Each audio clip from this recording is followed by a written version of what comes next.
Welcome to Too Many Tabs. It's the only podcast where a husband and wife sit across from each other at a table. And the wife reads a book. She reads the book multiple times. A few times. And then she tells the husband all about the book. She spoils the entire book, and the husband typically is upset at the books, except for that one book. He liked one book out of the 12 of these we've done. Yeah. He liked one of them. A whole one of the 12.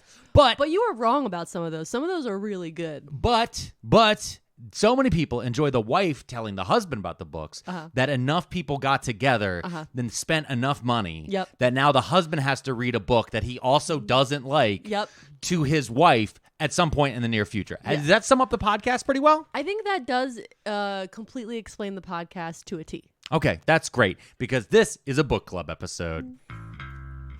Too many frauds and too many scammers that we wish weren't real. Too many cons and too many spammers, and we're starting to feel like we've got too many tabs open. It's too many tabs. Remember to smile. Well, we're back for another episode, Mrs. P. It's been a whirlwind weekend. It has? It had for me. I don't even remember it. Well, I was gone most of the weekend. Oh, that's why I don't remember it. Yeah, because I had 3 shows at Next In Line Comedy in Philly. And the shows went so good. They went so amazing. And so many of our fans were like, "Where's Mrs. P?" And I'm like, "She's not here. Yeah, she's at home. with the baby. In a cage." That's not true. Yeah. I was in the living room. You were in the living room for the most part, which feels like a cage. No, it's nice. I was just in there cuddling the baby, and he was upset. And I watched that show with the lady. The show with the lady? You know, not Captain America. It's the gal. Captain Marvel. Got it. Brie Larson. Yep. Is in a show. Which is about... Something about chemistry. Yes. Lessons in chemistry. Lessons in chemistry. Boom. See, we're so good at this game. You know, it's funny when I was doing stand-up, I talked a lot about, like having a kid and all the different stuff. I talked a lot about how it ruined our memories. Yeah. And like it got some good laughs. But like a couple people were like in their 20s. And I was like, you're laughing too hard at that. You don't know yet. You don't know yet. But the people in their 40s and the people in their 60s, people in their 60s was like, haha, I told you it wasn't lead. You're like, they've been putting lead in the Lunchables. It was both. Yeah. So it was an amazing show. I'm really excited. Really great material. Really great reaction from everybody. Really enjoyed everybody who was on the show. It was just such a good weekend. It was a fun time. It was a great time. Really excited to do it again. The next show that we have booked is going to be in Portland, Oregon, June 8th at Helium Comedy Club. I'm so jealous. And then June 13th in Buffalo, New York, Helium Comedy Club. Whoa. So those are going to be the next ones coming up. Super excited for those. I did film some of the sets, so I'm looking through whether or not I can deal with. I don't like my own set. I don't like watching myself do stand up. So funny. It's so weird. I'm cool with doing TikToks. I'm cool with recording a podcast. I can listen to these. That's completely fine. Yeah. There's something when I'm on stage, I'm in the moment. I'm not thinking about what I look like on a camera. Yeah. And then when I look at myself through a camera, I go, man, I look like a crazy person. That is a lunatic. Please don't perceive me. Yeah, basically. If there was a way for me to do stand-up while everyone was looking at the floor, I think that's just a live podcast.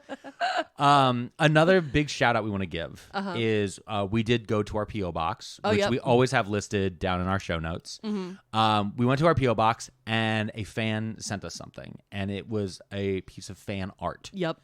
And incredible. It was incredible. Their Patreon name is Nobo the Gnome, and I also posted our reaction to this piece of fan art on our Instagram. But the person's Instagram is That Sketchy Girl Des, Des. It is a piece of art of me. It's a piece de la resistance. It is. I've been Nagel-fied is the best way to put it.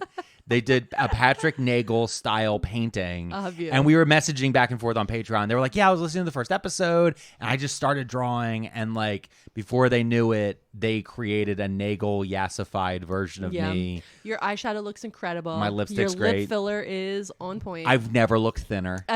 I can't even get over it. Your hair, luxurious. Like, here's the thing is, like, I just got new headshots done, right? I got a ton of new headshots done for the tour and to send out to press and stuff like that. None of them look this good. That's not true. The cat looks that good. The cat looks amazing in all those headshots.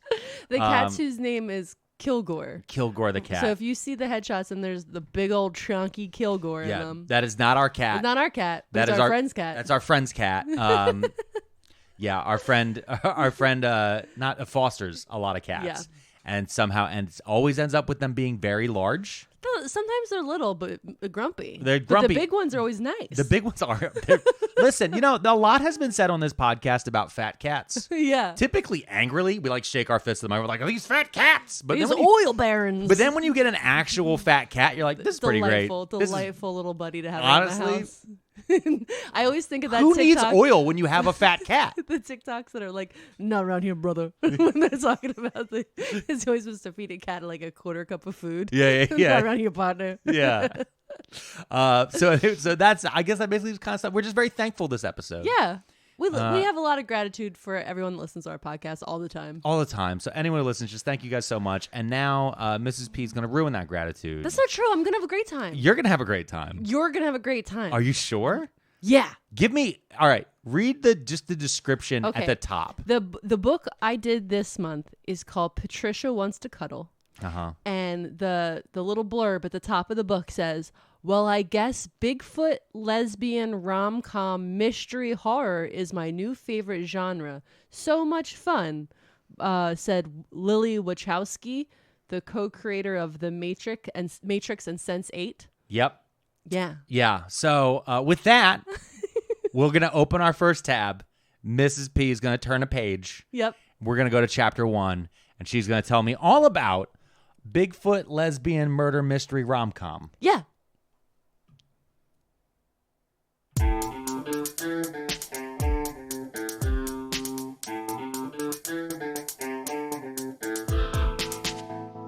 We're here. Okay, so we're here. We're ready for it. Are you ready?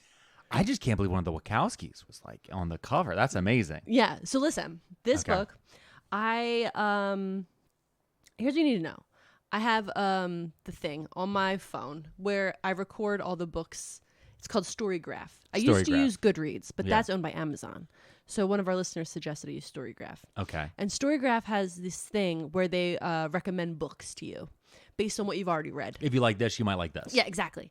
And so the more books you put in, the more they kind of figure out the little niches you like. Mm-hmm. And so I hadn't used the Storygraph, that feature yet. And so I opened that feature on my phone, and this is one of the books that popped up. So Storygraph believes that you're like a paranormal lesbian?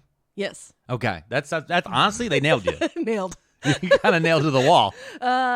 Spotted. So I immediately rented the book. Yeah. From the library, and with the baby, there's been a new way of me reading. Yeah. Right. And so the way that it's working now for the listeners who are like, how are you possibly reading these books with a baby? Yeah. Is I rent them on the Libby, mm-hmm. Put them on the Kindle.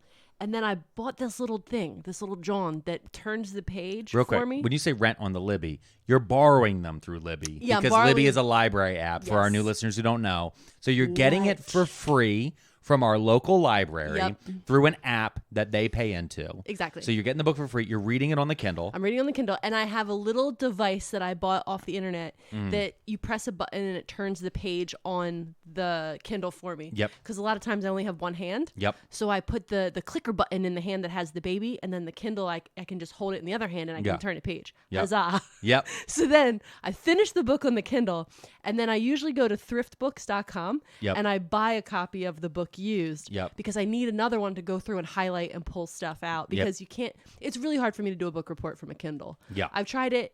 I need to be able to flip back and forth and like put a Post-it on something once in a while. Yeah, and you have many Post-its on this book. There's a lot of Post-its. Okay, so that's just how we got here. That's how we got here. The app suggested it. I was like, bet, let's try it. And I had a great time reading this. I posted it, the book's cover on Instagram at the beginning of the month, so people knew ahead of time.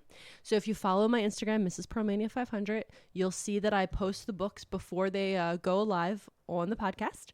And I've already got people inboxing me telling me they read it and they can't wait for you to hear this book. Okay, well, now I feel like you're overselling it. Am I? Or am I just really enthusiastic? Okay. Okay. So Patricia Wants to Cuddle by Samantha Allen. Okay. And didn't you tag them, right? And didn't Samantha like comment or something? Yeah, she did. She commented. She's like, I can't wait to hear you explain this. Okay. So Which I'm always weirded out by because I'm always like, oh man, okay, now we got to do it good. No, we got to do a good job today. Yeah. So No, we've done well. The last 13 times have been pretty good, yeah, I think. except for like a couple of them that we really didn't like. Okay.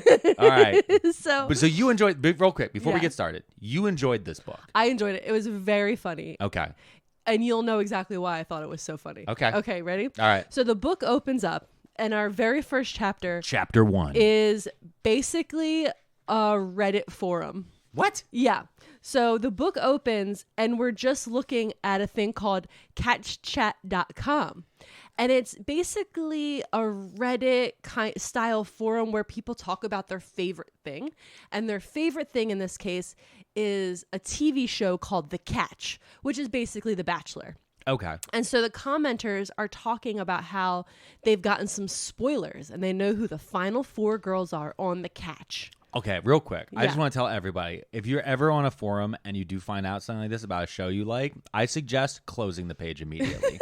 Because I can't tell you, as a wrestling fan, when I would get leaked storyline info early, it would ruin it. Like, oh, this big reveal, this guy's going to come out. Oh, this guy was spotted at the airport. And it's like I'd read that like 4 hours before the big event happens. Ruined. Yeah. Ruined. Or even worse, you hear a rumor and then it's not true, but that rumor was better than what they had planned. Oh no, it's over. So we're in this forum for The Catch, the Bachelor show.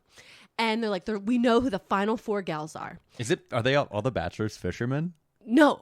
Because it feels like they should be. It feels like it should be like the deadliest catch. It's just like we get 20 ladies on a crab boat. No, the deadliest catch would be like the 4 ladies are known serial killers. You have to try to date them. Yeah. So the 4 gals that are left, Okay. we have a Christian influencer named Lila Mae Adams, an auto show model named Vanessa Voorhees, a fashion vlogger named Amanda Parker, and an HR representative named Renee Irons. So the 4 worst people. The 4 worst people are left. A Christian influencer, right? Yep. You said an auto show model? Yep. A fashion vlogger or blogger? Vlogger, because she makes video content. Yeah, no, okay, no, that's fine. People who make video content are scum. you make video content. Shut up. I don't make it on YouTube. I'm not in short form. Okay. I'm not good at YouTube. Yeah, when you get better at it, you will. Well, then I'm pulling for and the last one's an HR representative. An HR representative. Which HR stands for human resources, Yep. which I used to think meant resources for humans. Nope. But now I discovered we are the resources. Yes, we are the resources. Yeah. So they're trying to win the love of Jeremy Blackstone, Oh, God. who is the co-founder Of what? Landlord.com? of Glamstapics, which is basically Instagram. Okay, so he's a tech guy, a tech guru who helped found Glamstapics, the Instagram. This man invented Instagram. And he can't get laid. That's exactly where I started. I said, I'm sorry, what? He invented Instagram. I invented Instagram money, and you need to. But be not only on- that, you invented Instagram. Yeah. Like you can't find anyone who could pretend to like you. I've seen Zuck's wife. She seems all right. Yeah. Like no, like as a person, like she seems fine. But I mean, like all the rest of them, though, it's just one of those crazy. Okay. My Zuckerberg did not invent Instagram, by the way. I know. Okay. The guy who did invent it is like awful. He was trying to make a cigar and whiskey app. Yeah. That had filters, and people were like, "I really like these filters. I don't really care about cigars or whiskey." Yeah. Wait was till like- you see what we do with this and food. Dude, it's so wild. I literally put a note here. Immediately, my first thought is, why is the co-founder of a huge platform needing to go on reality TV? So again, it's Instagram, but it's called Glamstapics. Yeah. Because I'm going to say Glamstapics, and it's an annoying name. So the commenters are going back and forth about what they love and hate about each contestant. Yeah. Basically, they think that Vanessa is this season's villain. Lila Mae sucks because she's a prosperity gospel Stepford wife. Okay, that's a Christian influencer. Yep. Okay. Most people like Amanda. That's Amanda's the vlogger. The fashion vlogger. The fashion vlogger. All right. They like Amanda. Out of the 4 you described, that one made the most sense to me that would be good on TV. Yeah. The HR rep probably just isn't great at being on TV. It just says, I just wrote a note, no one seems to even notice Renee's there. That's what I mean. It's like when we watched the few episodes of Traders we watched, and they're like, oh, we have a couple people here who have never been on reality TV shows, but everybody else has been on reality TV shows. The couple people who have never been on there, they're just background actors. Yeah. Those are just like when you're watching Power Rangers, they're putties. On RuPaul's Drag Race, they call them filler queens. Oh. Okay. That means something very different on the websites I go to. Alex. What? Okay. So then the book is after so it's like we see the Reddit forums or whatever they are, the forums. Yeah. And then it goes back and forth. The book starts going through different people's perspectives, right? So we open with Renee's perspective, and they're all on a plane, and Jeremy is staring at her, and she hates it. Wait, this is the perspective of the four ladies that they were just talking shit on? Yeah, so the book opens up in the forum. Of the forum talking shit on about this. the TV show. Okay. Now we're in the TV show. We're filming the TV show. Oh. Okay. I should have written these ladies' names down. No, it's okay. I'll remind you. Okay. Which one's Renee? Renee is the HR gal. Okay. So she's sitting on the plane. They're all on the plane together. And Jeremy is staring at her. And she hates it. Out the gate, we learn that she fucking hates Jeremy. She just immediately, she doesn't like Jeremy. She's on this reality show. You can't really understand why she's even there. Like it very much feels from her perspective that she doesn't know why she's on this plane. She doesn't know why she signed up for this show or agreed to any of this. Yeah. But we know that she does not. Jeremy gives her bad vibes. Yeah. She don't like him. She does like Amanda. She's friends with Amanda. So they're chit-chatting on the plane. They're all currently flying to Seattle. And Renee has a thought that hopefully the plane will crash so she could end her suffering. So Renee does not love being on this reality show. Gotcha. Okay? So Renee's HR. Amanda is the fashion vlogger. Uh-huh. He's writing it down. I am, because I need to keep these straight. Because I just feel like it's going to get confusing. Yeah. Okay. So I do like the conceit of opening it by having imaginary fans describe everybody. Yeah. Because it does already set everything up. So I like that. I think that's a really interesting way to open the book. Yeah. So then after we hear her about lamenting about how much she doesn't like what she's doing on this reality show, we go to Vanessa's perspective. Also, I started writing notes about after I read the book the first time about how I was picturing the gals and only the gals. I didn't really even think about what Jeremy looks like, honestly. But so when I was picturing Vanessa, she's the bad girl. She's the villain. Yeah. She's the auto car model. Yeah. Okay. I pictured her as Mina Suvari. Do you remember her? I remember the name. I can't remember the face right off the top. Look it up because it's going to be perfect. Hold on a second. Siri, show me Mina Suvari. Hold on. It's doing a thing. I can't believe you used Siri. I'm doing it this time. I have Siri turned off on my phone. I thought well, you had to hold the button.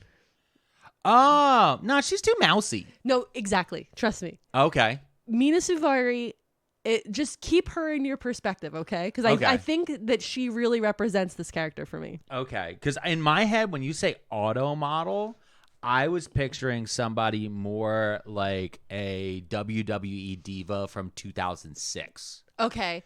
She gets described as a little petite and small. Okay. And feisty. I was thinking tall. Yeah. Bottle blonde. Okay, I think she is a bottle blonde. Yeah, but they're all here's the thing. When you said the Christian influencer, who I can't remember their name yet. Lila May. Okay, I hate her so much.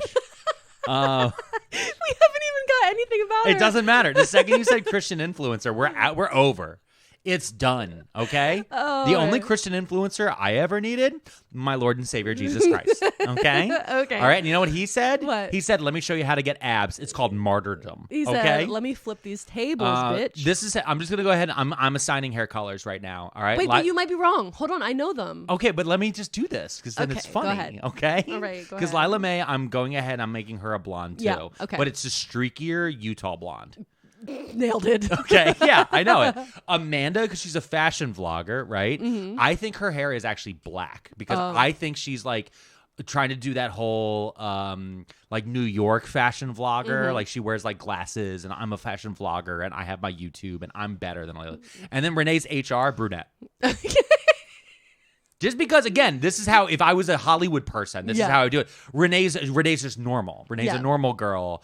who doesn't dye her hair, doesn't do anything with it. It's just her natural hair color. That's like a brown. It's like just it's fine. But Amanda doesn't tell anyone, but she definitely dyes it black. Okay. That's what I'm going with. All right.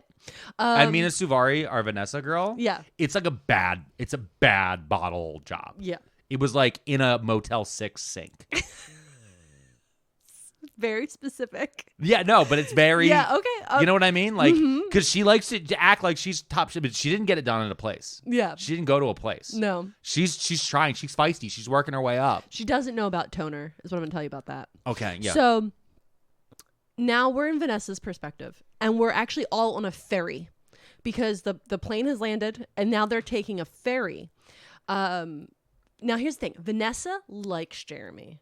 Vanessa wants to win the competition because she wants to fuck Jeremy. All right? She wants to fuck him or she wants to marry him? She wants to fuck Jeremy. She didn't say nothing about marriage. Okay. I'm sticking by. So I'm sticking by the Motel 6. She's like on this ferry and she's literally like daydreaming about like when she wins this competition and how she's going to fuck Jeremy. Okay? She wants to A, marry a rich guy, or B, get enough Glamstipix followers out of the show that she'll get more modeling jobs. Okay.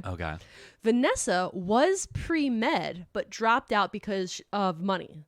So she's very much playing this show like a game. Like she's in it to win it, but she does want to fuck Jeremy. You know what I mean? Okay. I mean, here's the thing. Okay. All right. Fine. So whatever. She goes out on the deck of the ferry and she's walking around enjoying the nice cold air. It just always makes me really weird whenever there's a dating reality show and somebody actually believes they're going to find love or marriage in it. Like, don't like, I'm cool with breaking the kayfabe. Yeah. Like, I'm cool with the I'm not here to make friends bullshit on a dating reality show. I am weirded out when any member is like, no, I actually was there to find love. Well, and I'm like, you're insane. I want you're to tell crazy you person. about a little show called Married at First Sight Australia. I don't want to. So anyway, no, we'll move on. So she's out on the ferry enjoying the cold coastal air. Okay. And she's looking over the side of the railing at the coastline, and it's all rock and coastal cliffs. Okay. And at the top of the trees, she sees something moving through the tree line. And so she leans over the railing to get a better look. And she's like, can't really see what it is. It's like, is it a bear? Is it a wolf? But as she's like trying to zone in on what the fuck she's looking at, there's a sharp movement in the boat and she goes flying almost halfway over the railing. Oh no. Right? Flying over the railing. A man is behind her, she didn't know this, and grabs her and pulls her back so she doesn't fall overboard into the water. And that man is Dex Derrickson. I hate this name. He is the host of The Catch and America's #1 matchmaker. And when I was picturing him, it's very much an amalgamation of like Bob Barker and David Hasselhoff. Is he older? Heavy on the alcoholism. Is he older? Do they describe him as older? Yeah, he's like an older, famous Hollywood guy. Okay. Because the second you said it, at first I was picturing Ryan Seacrest, but then I rolled that back. Yeah. And I went with the guy from Survivor. Okay. Remember the Survivor host where he would like put out your torch with a coconut or whatever? I picture him more Jeff handsome Probst? though. Yeah. Yeah, that's what I'm saying. Handsome. It's like, but I think, like an older version of that. If that guy had pivoted from a career in the 80s. Yeah. Like a TV career. If you're saying a David Hasselhoff. Yeah. Okay. So they have like Dex and her have a semi-polite exchange after he saves her life. Yeah. He does not remember her name. So of course not. He's like, I don't know your For name. her, that was the greatest day of her life. Yeah. For Dex, this was a underpayment. Yeah. He's like, I'm not why getting am I on paid this enough. fucking ferry? Yeah. You know, ugh. I'll tell you why, Dex. Because you got a bad lawyer for your third marriage and you didn't write the right fucking prenup, idiot. So they start discussing their destination where they're all going on this ferry, which is Otter's Island. Also, I just want to point out. Go ahead. You're reading a book and I am on a boat in my mind. Just want to be clear about that. It's always a body of water. Yeah, all right, keep going. We're on a boat. They're going to a place called Otter's Island. So off the coast of Seattle, there's little islands. Okay. That is an actual true thing that exists. Oh, okay. This we didn't make island this up. itself, Otter's Island is not one of them. They're called the San Juan Islands. Okay. And they're beautiful and you can take ferries to them. This is a fake version of a real thing. Okay. So there is no such thing as called Otter's Island. No. You looked it up? I looked it up. Okay. But there are islands there. I've already known that. So Dex is pissed that they're going there. He asked the network to make the whole big trip this year because it's a reality show. So every year they go on like a big trip. Yeah. I picture it very like Top Model when they all used to go on like the big trips.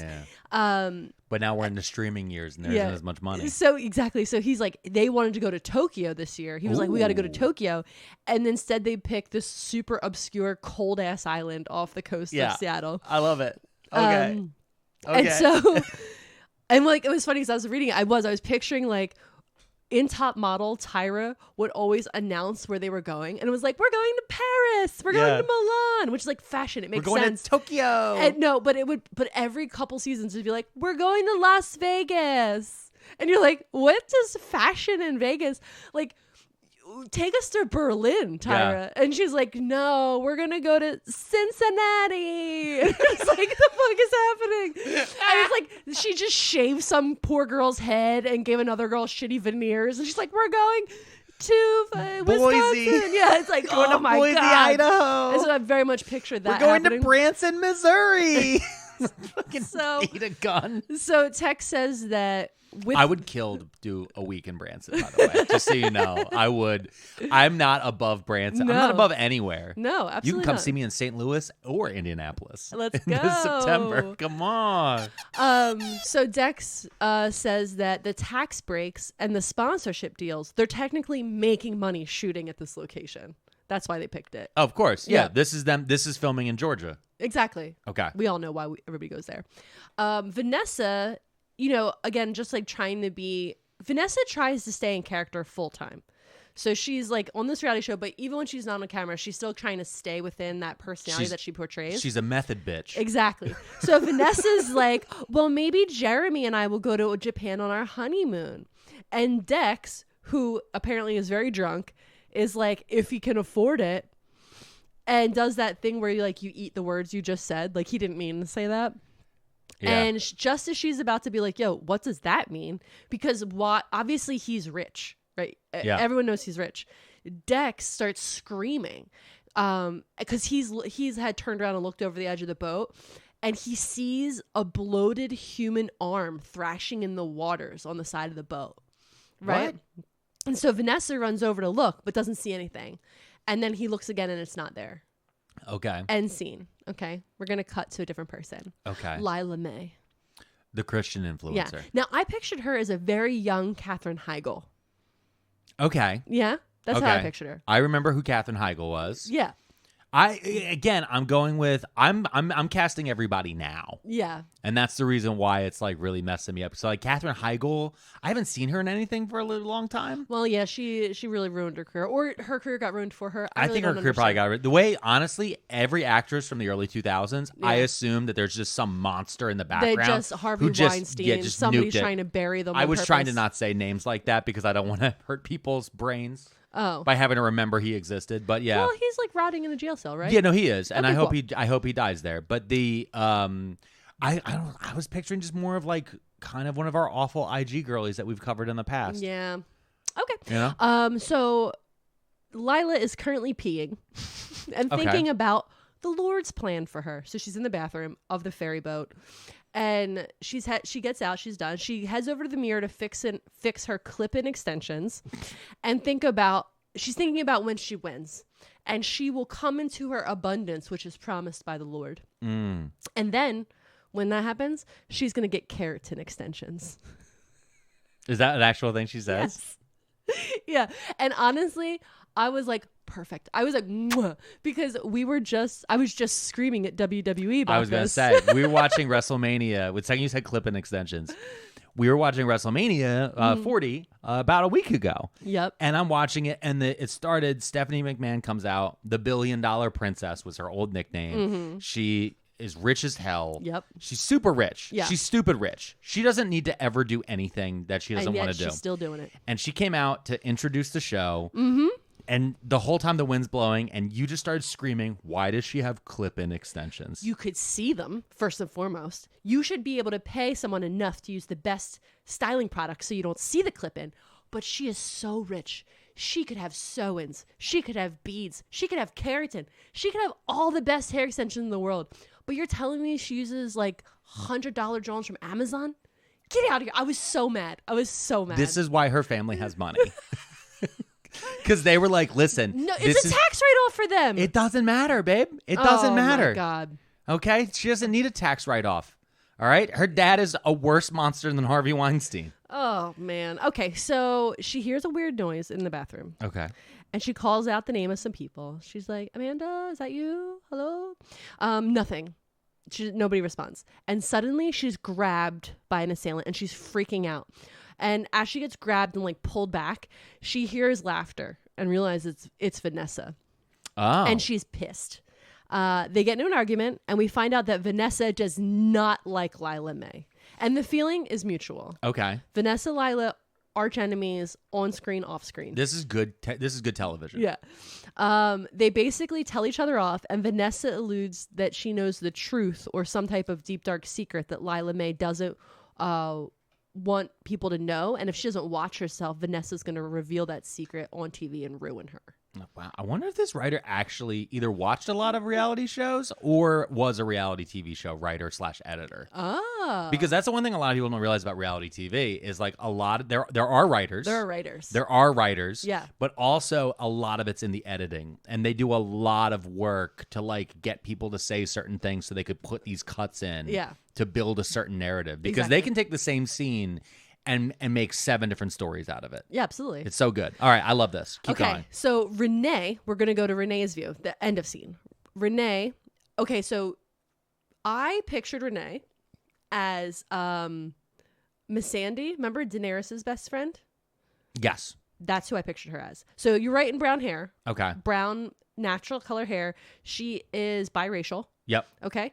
And so I just pictured, but like she has like a very round face, normal. Does she have face. the curly hair? Yeah. Okay. Yeah. So that's kind of how I pictured her. Yeah. Again, because like they're like HR. She's kind of like, it's not that she's like, I wouldn't say basic, but she's just very like pretty, but so like kind of safe. You know what I mean? She's safe pretty. Exactly. Yeah. And so would fit well in a Cheerios commercial. Oh. Yeah. We find out that Renee, again, we find out. We know that Renee doesn't like being on the show. We know she doesn't like Jeremy. Yep. And she doesn't really want to win. She's sitting alone watching Vanessa and Amanda talk. Vanessa is trying, not so subtly, to convince Amanda that Lila sucks. Because she's like trying to like convince Amanda that so that they can create like a union against Lila May. Okay. Amanda, it comes out that like Amanda's not very bright. And so she's like, I don't even think Amanda knows what Vanessa's trying to do because she's not like, doesn't even understand what Vanessa's trying to do. Gotcha. So Vanessa's wheels within wheels. Yeah. And Amanda has not figured out blocks yet. Yeah, exactly. Okay. That's what we're being told. Okay. And it's okay. And Renee doesn't even hold it against her because Amanda's so pretty that Renee's like, whatever she wants to do. She's just so pretty. Let her just be a little dumb. You know? No, that's fine.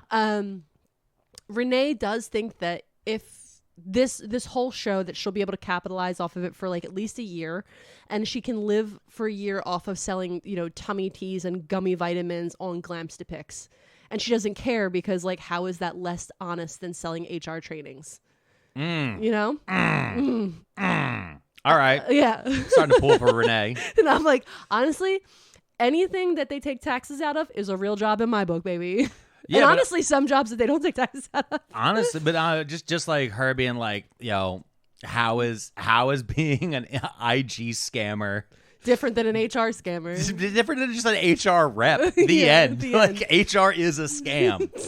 All right, I see you, Renee. So apparently her coworkers nominated her for this show, and it seems like she may have the potential to be the first Black woman to make the top 3, even though she doesn't want to. Yeah. Like, she doesn't want to win the show. Her coworkers nominated her, though? Yeah, that's weird, That right? feels like an HR violation. That's what I was thinking. I know. Because, again, it's like a romantic show. It's about love. Like, that's not what you should do at your workplace. No. So I mean, like, hey, you should do this. That's one thing. Hey, but like writing you in, weird. Yeah. But then again, she showed up and did any of those interviews, so she went along with it. So I don't know. Jeremy shows up. Now Renee is cringing. He pulls her aside and he's like, "Can I talk to you real quick?" He calls her like Rennie. He's like, "Can I talk to you real quick, Renee?" He has a weird nickname for her. I didn't write it down. Listen, you're my bro. and I would love to pick you, but I got to be honest, I'm not going to. He tells her that after Otter Island, the producers told him that they're all, when they get on Otter Island trip, they're all going to a 5-star resort in Palm Springs. And he's like, listen, I'm going to take you to the top 3 so that you can get that free vacation because you're awesome, babe. I love you for that. Yeah. But I'm not going to pick you. And so Renee takes in this information. Yeah. Right. And she describes Jeremy as, quote, a ball of locker room grime that has somehow grew arms and legs and barely learned the human language. Yeah. And she wants to call over the producers to record her responding to him because she wants to tell him off. But she knows that since the cameras didn't catch what he just said, she's going to get portrayed as an angry black woman. Yeah. So she just goes, oh, yeah, okay. Like, she just agrees to it, right? But she's pissed. Yeah. She's pissed that he's like, I'm not picking you, but you should stay so you can get a free vacation. Like, it's weird because, like, she doesn't want the show. She doesn't like Jeremy. She doesn't want to be there. She kind of wants a free Palm Springs trip. But, like, then she's mad that he's like, no, I don't really like you. I don't know. But I understand. It's, like, very, like... Yeah, I get it. Rejection sucks even when you hate the person that rejects you. Yeah. So now we're going to meet Casey. Okay? Casey. This is our first meeting of Casey. She's the producer of the show. Okay. She's the magician. She's the wizard behind the... Is it letters K-C? No, it's Casey with a C. C-A-S-E-Y. Okay. Gotcha. Now, I pictured her... You can tell me maybe after we talk a little bit about her how you picture her. I pictured her as the gal that plays Jessica Jones with the black hair. Okay. Yeah. That's how I picture her. No, that's perfect. Yeah. She is a producer, and she sort of kind of definitely hates the girls on this show. Like, this is like her 15th season. She hates all of them forever. No, I understand. She does deeply love that they rely on her. And that she has power over them to change the edit to be whatever she wants it to be. Like a madam. Yeah. She's a madam. No, I get it. No, it's 100%. It's the same thing when we're working with, working like in the restaurant industry and stuff like that. You'd have certain like shift managers who you could tell like hated every girl that worked underneath them, right? Every single one. But then like if they needed anything, like, oh, doll, I'm right here for you. You're my bestie. But then like immediately like these bitches. Oh my God. Yeah. She is deeply into the fact that she gets to frame the narrative and create heroes and villains of each season. Yeah, she's the dungeon master. Absolutely has a complex about being surrounded by the pretty popular girls and them now being under her thumb. Yeah. So it's like very much like she was not cool in high school. Yeah. And now she's in charge of the pretty girls and she is relishing in it. Yeah, okay. But so you're wrong. You were wrong by picking the picture. This is Liz Lemon. This is Tina Fey. You fucked up. Like this is 100% Tina Fey, Liz Lemon energy. Holy shit! You are so right. Do you not remember? I do. There was a whole when she episode. Went to the high school reunion. It turns out she was the bully. She was the villain the whole time. Oh my God! And everyone's walking around eggshells because she's destroying. She's spent the entire high school destroying them emotionally. That's incredible. You're so right. Yeah. You picked a pretty actress. Like, Tina Fey's pretty, but, like, you pick, like, a traditional pretty anyone. If you're walking down the street and you saw her, you'd be like, that woman's stunning. Yeah. No. This is someone out for revenge. This is somebody who, though, like, is also pretty, probably. Yeah. Who is, like, put together, who has a good job, who has money. Yeah. But like... Liz Lemon. Yeah. Oh, wow. Okay. Yeah. I gotta change it. We gotta picture her as Liz Lemon now. Okay. So... She thinks, but not in a funny way. She thinks they're all idiots. Yeah. And at one point, stating that when the girls, when talking to the girls on the catch, it's not about what you say. When she talks to them, it's never about what she says to them. It's about the tone she says it, like a dog. Like, do you want to go to the pound? Do you want to get put down? Like, it's all about the tone because they're so dumb that they don't even know what she's saying. It's just how she says it to them. Oh. So, like, she really viscerally hates these people. Yeah. So they're all in a car together because they've all gotten off the ferry. Oh, my God. We've gone from a plane to a ferry. And now we're in sedans. Car. Yep. Not a bus? No, I think we're in an SUV, actually. Okay. So we're in an SUV, and they're driving to the bed and breakfast they're all going to stay at. Okay. On Otter Island. On Otter Island. Renee asks if Jeremy will be staying somewhere else. And Casey knows in her mind, oh, Jeremy must have had that talk with her. Because, like, Renee asks it in a way like, he's not going to be there, right? Like, I don't want to be in the same building as him. Yeah. Nothing gets by Casey. She listens to every mic. She listens. She knows what everyone's doing at all times. She has little people like always all the PA. She's Littlefinger. Yeah, she's Littlefinger. Yeah, I get it. Game of Thrones style. So Yeah. she knows everything that's going on. So she knew that Jeremy was going to have that conversation. I've worked with with this person. I 100% know who this person is. Like I have such a visceral feeling about this. Yeah. So, and Lila May asks if there's a church on the island. And so she's like, Casey, is there a church on the island? Girl, break character. And Casey is like, yeah, there is. It's Episcopal. Now, Lila May is immediately upset by this, and it shows on her face. Amanda's blind to it.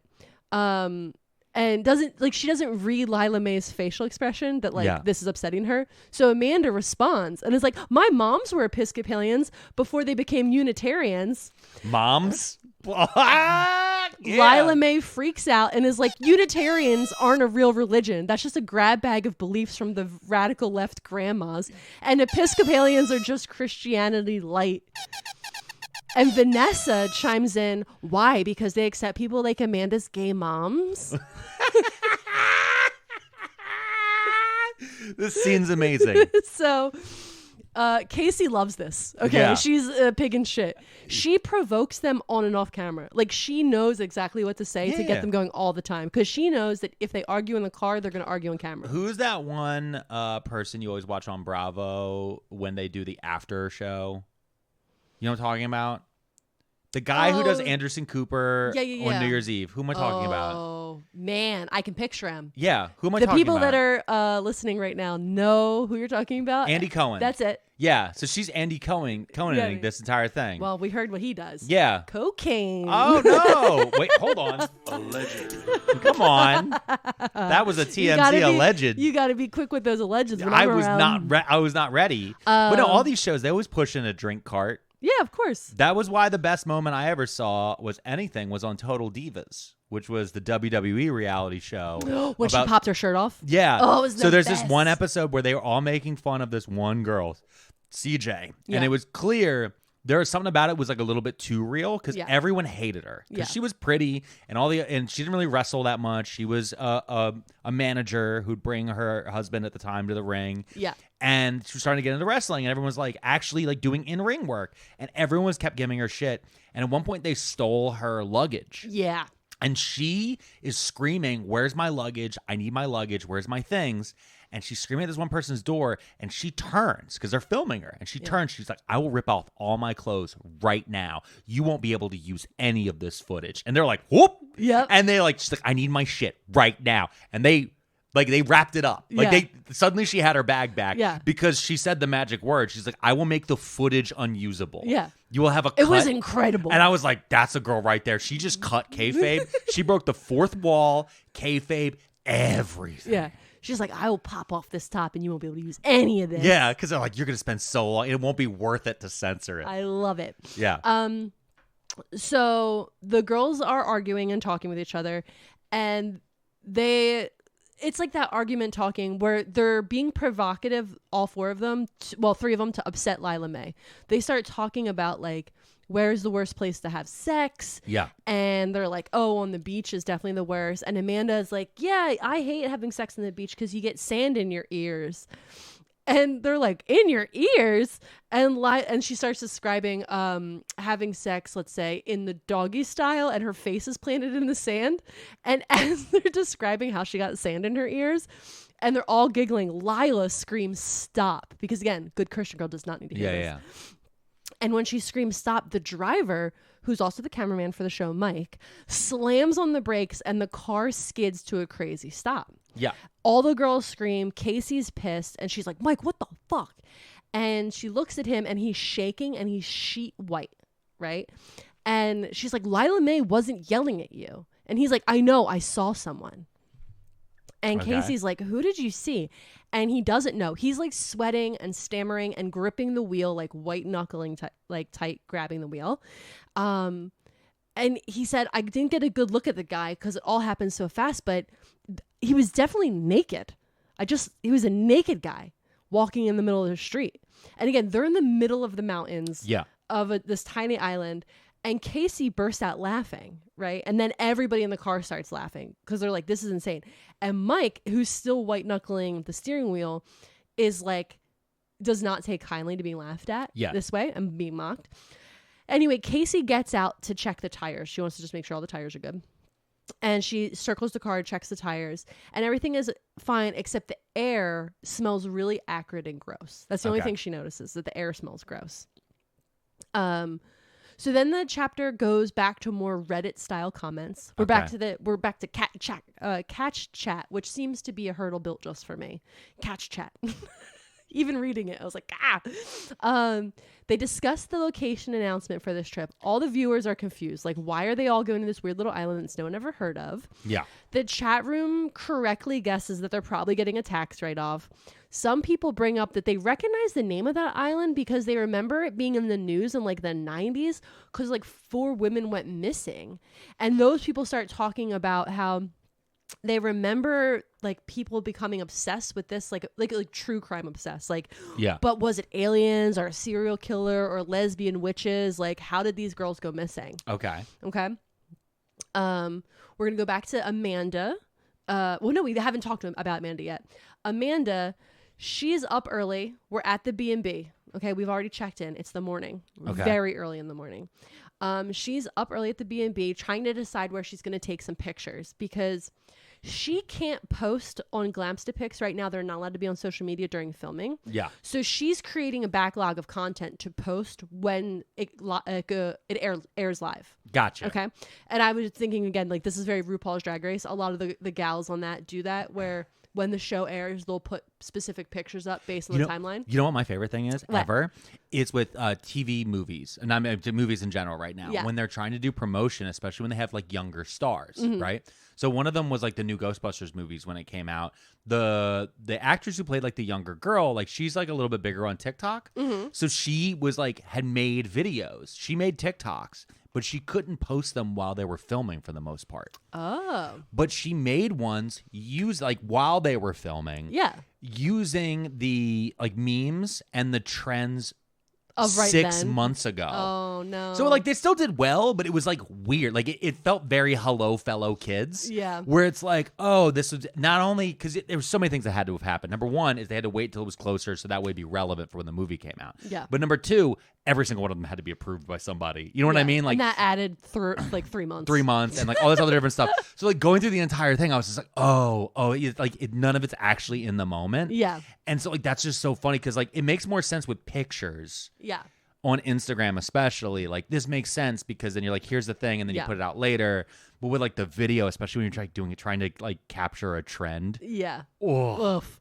So Amanda, all the way. Also, I picture Amanda as Karen Smith from Mean Girls, which is Amanda Seyfried's character. Okay. She's the one that grabs her boobs and is like, I think it's gonna rain. Yeah. Mamma Mia. Okay. Gotcha. So that's how I pictured her. Amanda started fashion vlogging after college. Her friends would make snide comments about it, and they'd be like, what do you take pictures all day? Like, that's not a real job.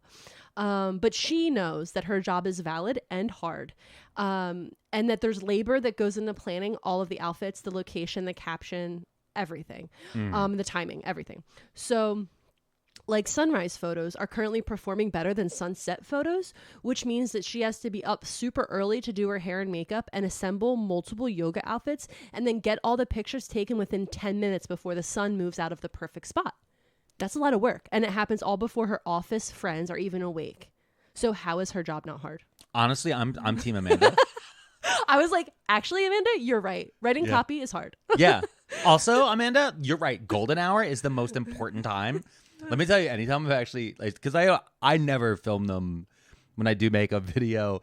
There's been times where we just have, especially during wintertime. Yeah. We have this one back window where sometimes like the golden hour hits at like 5 o'clock. The sun hits perfectly. The look on my face is so different in those videos. Like I'm like violently sexy and I shouldn't be. Like I'm not. But like when I see myself in a golden hour fucking picture or like a video, I'm like, damn. Now I get it. I get it. Yeah. I would yassify me too, queen. But no, Amanda is right. Amanda's completely right. And yeah. So Amanda loves the bed and breakfast that they're staying in. Of course. The owner, Maggie, reminds her of her younger mom. Yep. She doesn't like the sound in the air when they go outside, because she's going outside to look to see where she wants to get a picture. And it's like the wind is moaning 100 faint death rattles. And it turns out it's the owner has a bunch of sheep and they're bleeding. Okay. The sound they make. But the sound of it, like bleating. That's what I said. No, I know. I'm just making sure that I want the people to think that there's 100 bleeding sheep. Sorry. Bleeding. But the sound of it in the wind makes Amanda's skin crawl. Yeah. That'd be a little weird. So while in the backyard, she sees that there's like this tree line and gets inspiration to take her picture of herself walking towards the tree line as the sun is rising through the trees, wearing like a pretty dress and a floppy hat. She needs the picture taken for her because she can't do a selfie. So she decides to go see if Vanessa will take the picture for her because she knows that Vanessa wakes up early to do her 15-step morning skincare routine. Okay. Gotcha. I was like, I love that was in there. I was like, so yeah. I also do like that it's a floppy hat because this is very 2018 coded. Yeah. So she's like floppy hat Instagram girl. I love it. Yeah. So she goes up to Vanessa's room to ask her if she'll come down and help take the pictures. And Vanessa is rude, but in like a fun way. Yeah. She's in her PJs. She has a sheet mask on. And we find out that Amanda has a crush on Vanessa. A little girly crush, a good girly pop crush. Okay. She's basically just like, Vanessa's gorgeous, and it's never really serious in Amanda's mind, but she acknowledges that Vanessa's beautiful, and really hot. Okay. Right? And so she sees Amanda in her PJs and she's like, God, she is so good looking. Yeah. And Vanessa says the only way she's going to take pictures for her is if Amanda lets her borrow her green Zac Posen gown for the elimination episode. And she agrees. So they go downstairs, they go out back, they frame up the pictures. The pictures come out really nice, except when Amanda's looking through them, there's this like large, somewhat humanesque shadow in the tree line. Vanessa blows it off and leaves, but Amanda's like pretty weirded out, and she's like scrolling through the pictures, and she notices that when she scrolls through the pictures, the shadows move in a weird way. Okay. And she just goes, you know what? I'm just going to Photoshop it out. And then she's goes just inside. photoshopping Bigfoot out. I'm gonna Photoshop it's clearly it out. Bigfoot, and she's photoshopping out Bigfoot. Bigfoot. I'm going to Photoshop it out. Whatever it is, doesn't bother me. So we go back to the message board of Catch Chat, and they're all... Okay, so what's happened on the message board? I would have called it Chat Catch instead of Catch Chat. I don't know. It looks cool when it's written out, when you showed me like how it said like Catch Chat visually looks good, but it's impossible to say. It hurts me every time. Every single time you're about to say it, I watch you actually like you wind up into it. You're like, and then we go back to Catch Chat. I have to think about it. Yeah, this is your seashells. Seashells. Yeah. Catch Chat. Yeah, it's gonna do that to me. She shed. I'm not saying that. So they're basically, all of the forum is now deep diving into the mystery of the 4 missing travelers. No one's talking about the reality show. No one cares about the show anymore. They're all just like, they're all lore dumping about this 4 lost travelers. Oh my God. Conspiracy theories as to why they went missing. Was one of them a deep CIA plant? One of the dead women's sisters had a blog, and they found the blog and they're reading that. Yeah. I love this. They are admitting this is the most accurate internet thing I've ever heard. So where they're on such a fucking tangent now, yeah, where they are all the way out over here, and they're like, we're gonna solve 4 murders. Like, fuck yeah, dude. So they're admitting in the comments that the missing person story is actually more interesting than this season of The Catch. Yeah. So one thing actually that I found very funny when you started mentioning this, I started thinking about shows that have done something similar, and one was actually the Disney Plus show She-Hulk. Okay. In She-Hulk, one of the things they do is they keep like the actual villain is just like internet misogyny.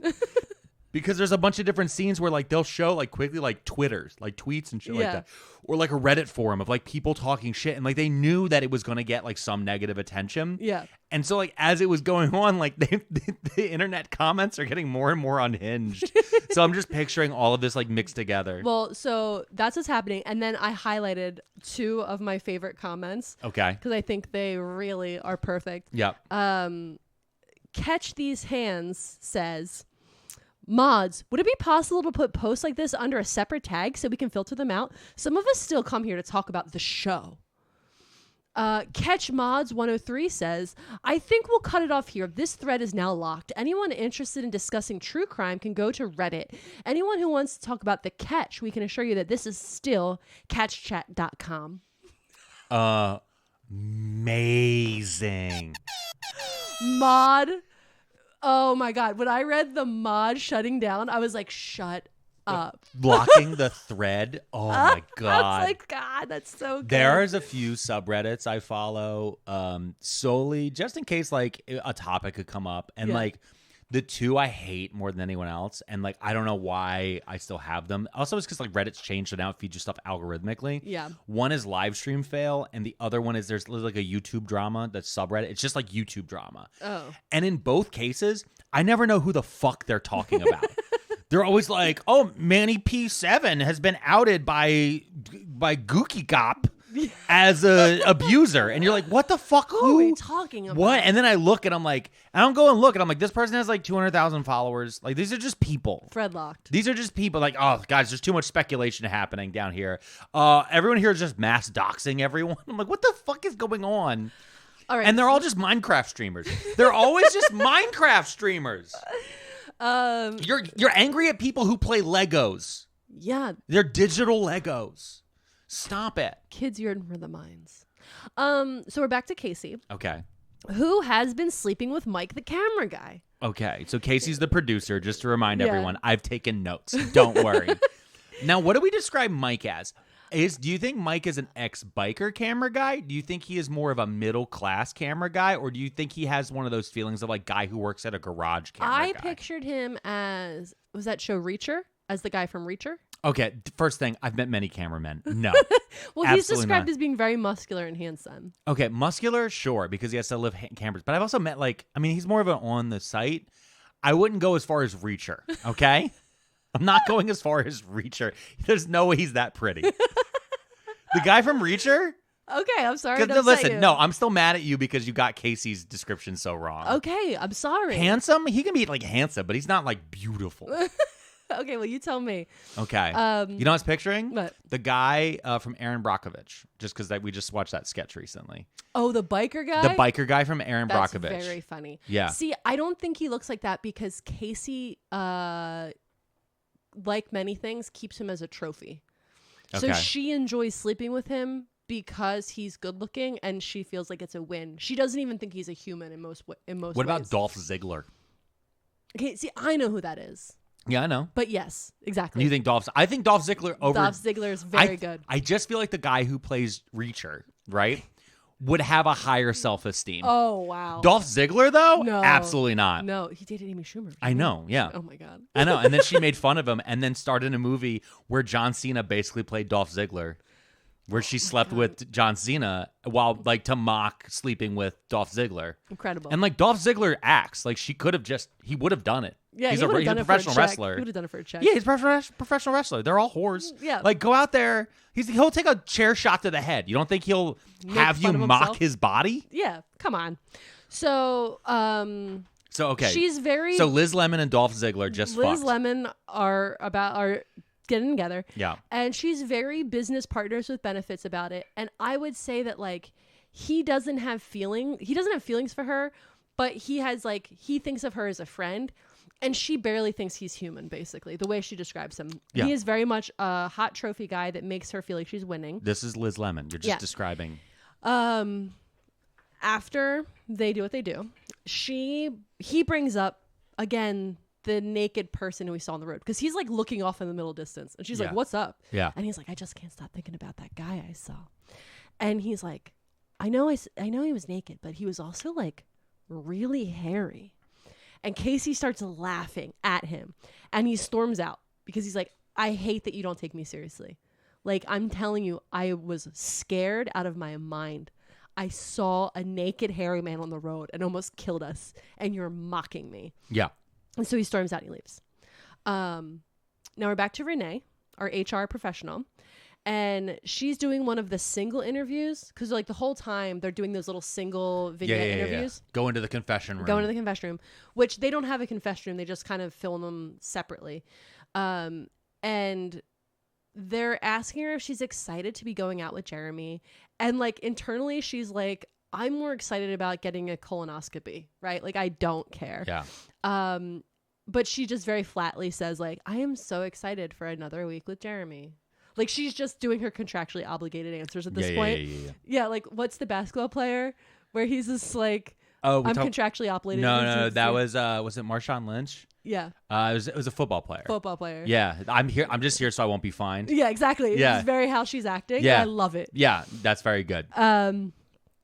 So Casey is trying to get her to say something juicy about the other girl. So she's bringing up drama to Renee, and Renee is not giving in.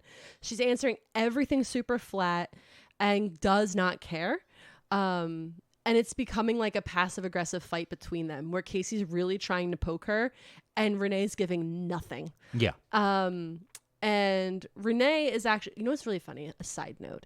The name Renee is spelled Renee. Yeah. And I misspelled it quite a few times in my notes here.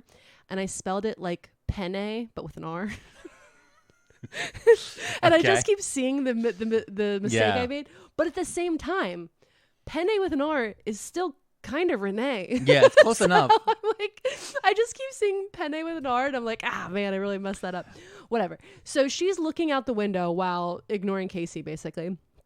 And she realizes that she really loves the landscape. Out of everybody that on this show, she's the only person that really likes Otter Island. Yeah. Like she gets it. She's like the crisp air, the greenery. It's beautiful. Mm-hmm. It's a little weird. Like she really likes it. And like the whole time she's like, how the fuck did I end up on this show? How did I end up on this dumb little island? I like this dumb little island. Yeah. Now Maggie enters the room. Maggie is the bed and breakfast owner. Okay. So Maggie enters the room and basically shoos Casey away because she can sense that Renee is totally over Casey at this moment. She's like gritting her teeth. So Renee and Maggie have a little chat, and is Maggie older? Yeah, she's an older lady. Oh, come here, dear. Not that old. It's me. I'm back in the old days. She's not that old. So they talk about how Maggie's wife had passed away a little bit, not too long ago, and Renee asked Maggie how her and her wife had ended up on the island. And she doesn't really answer. She gives a non-answer. And she's basically like, some people who get to the island by accident just end up staying. Also, there's a really good description of this island that I forgot to read. Amanda's moms, who did go to Otter Island on a vacation before Amanda was born, described it as the lost lesbian province town of the Pacific Northwest.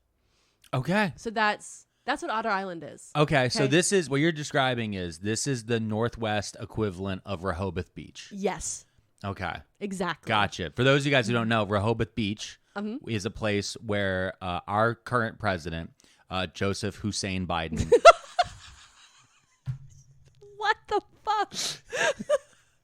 Joe Biden hangs out at a gay beach, y'all. Yeah, he sure does. And he gets a whole chunk of it. Yeah. Everybody has to clear out when he shows up. Nobody can be around. Yeah, y'all gotta clear out. But and his dog plays on the beach, and it's like, this is a no dog beach, but the president's dog can play on the beach. Yeah, it's I think he's actually closer. I think he's more in Lewis. Yeah. But there's an area of Delaware because it is Oceanside, and there's a lot of beachfront property in Delaware.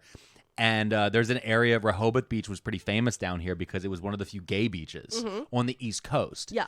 And so there's an area called Poodle Beach where we would typically go. Yeah. And that's also, you're allowed to have dogs on Poodle Beach. Yeah.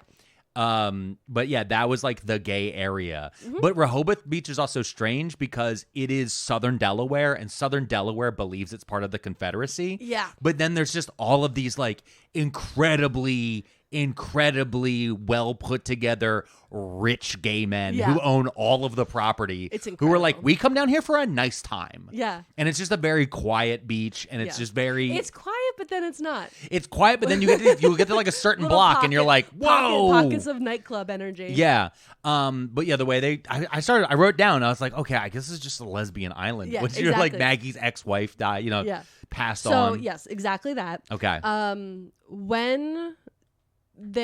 So Then the book kind of jumps and we are in the blog of that lady whose sister went missing. Okay. So basically, so that part, the blog entries kind of jump in and out of the book. I'm not going to focus on them. They don't really play too much into the plot line. It's very interesting when you read the book to like read it, but it's filler queen. It's filler queen stuff. So basically this gal's sister's making a plan to go find her sister on the island. Okay. And she puts it all in a blog. Very 2000s energy. Yep. I need to make content about this trip I'm going to go on to find my dead sister. I don't know. Yeah. Well, she was trying to get Google AdSense money so she could afford to be able to fly. She had to get that SEO up. She Yeah. eventually just started writing recipes, no doubt, because that's where the money is. Yeah. Starts out, when my sister went missing, the only thing that could get me I through. dare you to Google how long to boil an egg and see how much SEO they can put on that. Yeah, It's incredible. How much search engine optimization. In how many ad space for put egg in water, You know, boil water. Can I tell you how often I Google how to scramble eggs? Because I know how to do it, but like I don't trust myself. So every single time, and it's always a different article because it's never, whenever it comes up on Google, it's never purple. Oh my But God. I still just I'm want it. deeply disappointed. I just in need you. it in the corner. I just need a little safety net. I just need it. Training No, you know what it is? You know what it is? What? It's the same thing of whenever I cook a microwavable meal, and I'm like, oh, I cook this one all the time. I cook this all the time, and then I throw the box away and I put the microwave meal in, and then I go back to the trash and pull it out. I'm like, how many minutes on what power? Okay, it was okay. I was right. 90 It was seconds, 3 minutes. 30% power. Pull back the plastic. Pull like that. Got it. Stir, Poke stir, the plastic with a stir fork. just the potatoes. Stir just the potatoes. Remove the brownie. I don't know why. You don't understand. I don't. You don't understand hungry man meals. I don't. They give you a brownie that you will burn, Okay. and they demand you remove it halfway through cooking. And you'll forget. And now it's just not a good brownie. Do you want to take a quick break Yeah, let's take a quick break because I've now convinced myself I'm hungry to make eggs? to make eggs. When we come back, we will learn more about Lesbian Island, and hopefully by then Bigfoot shows up. Yep. All right.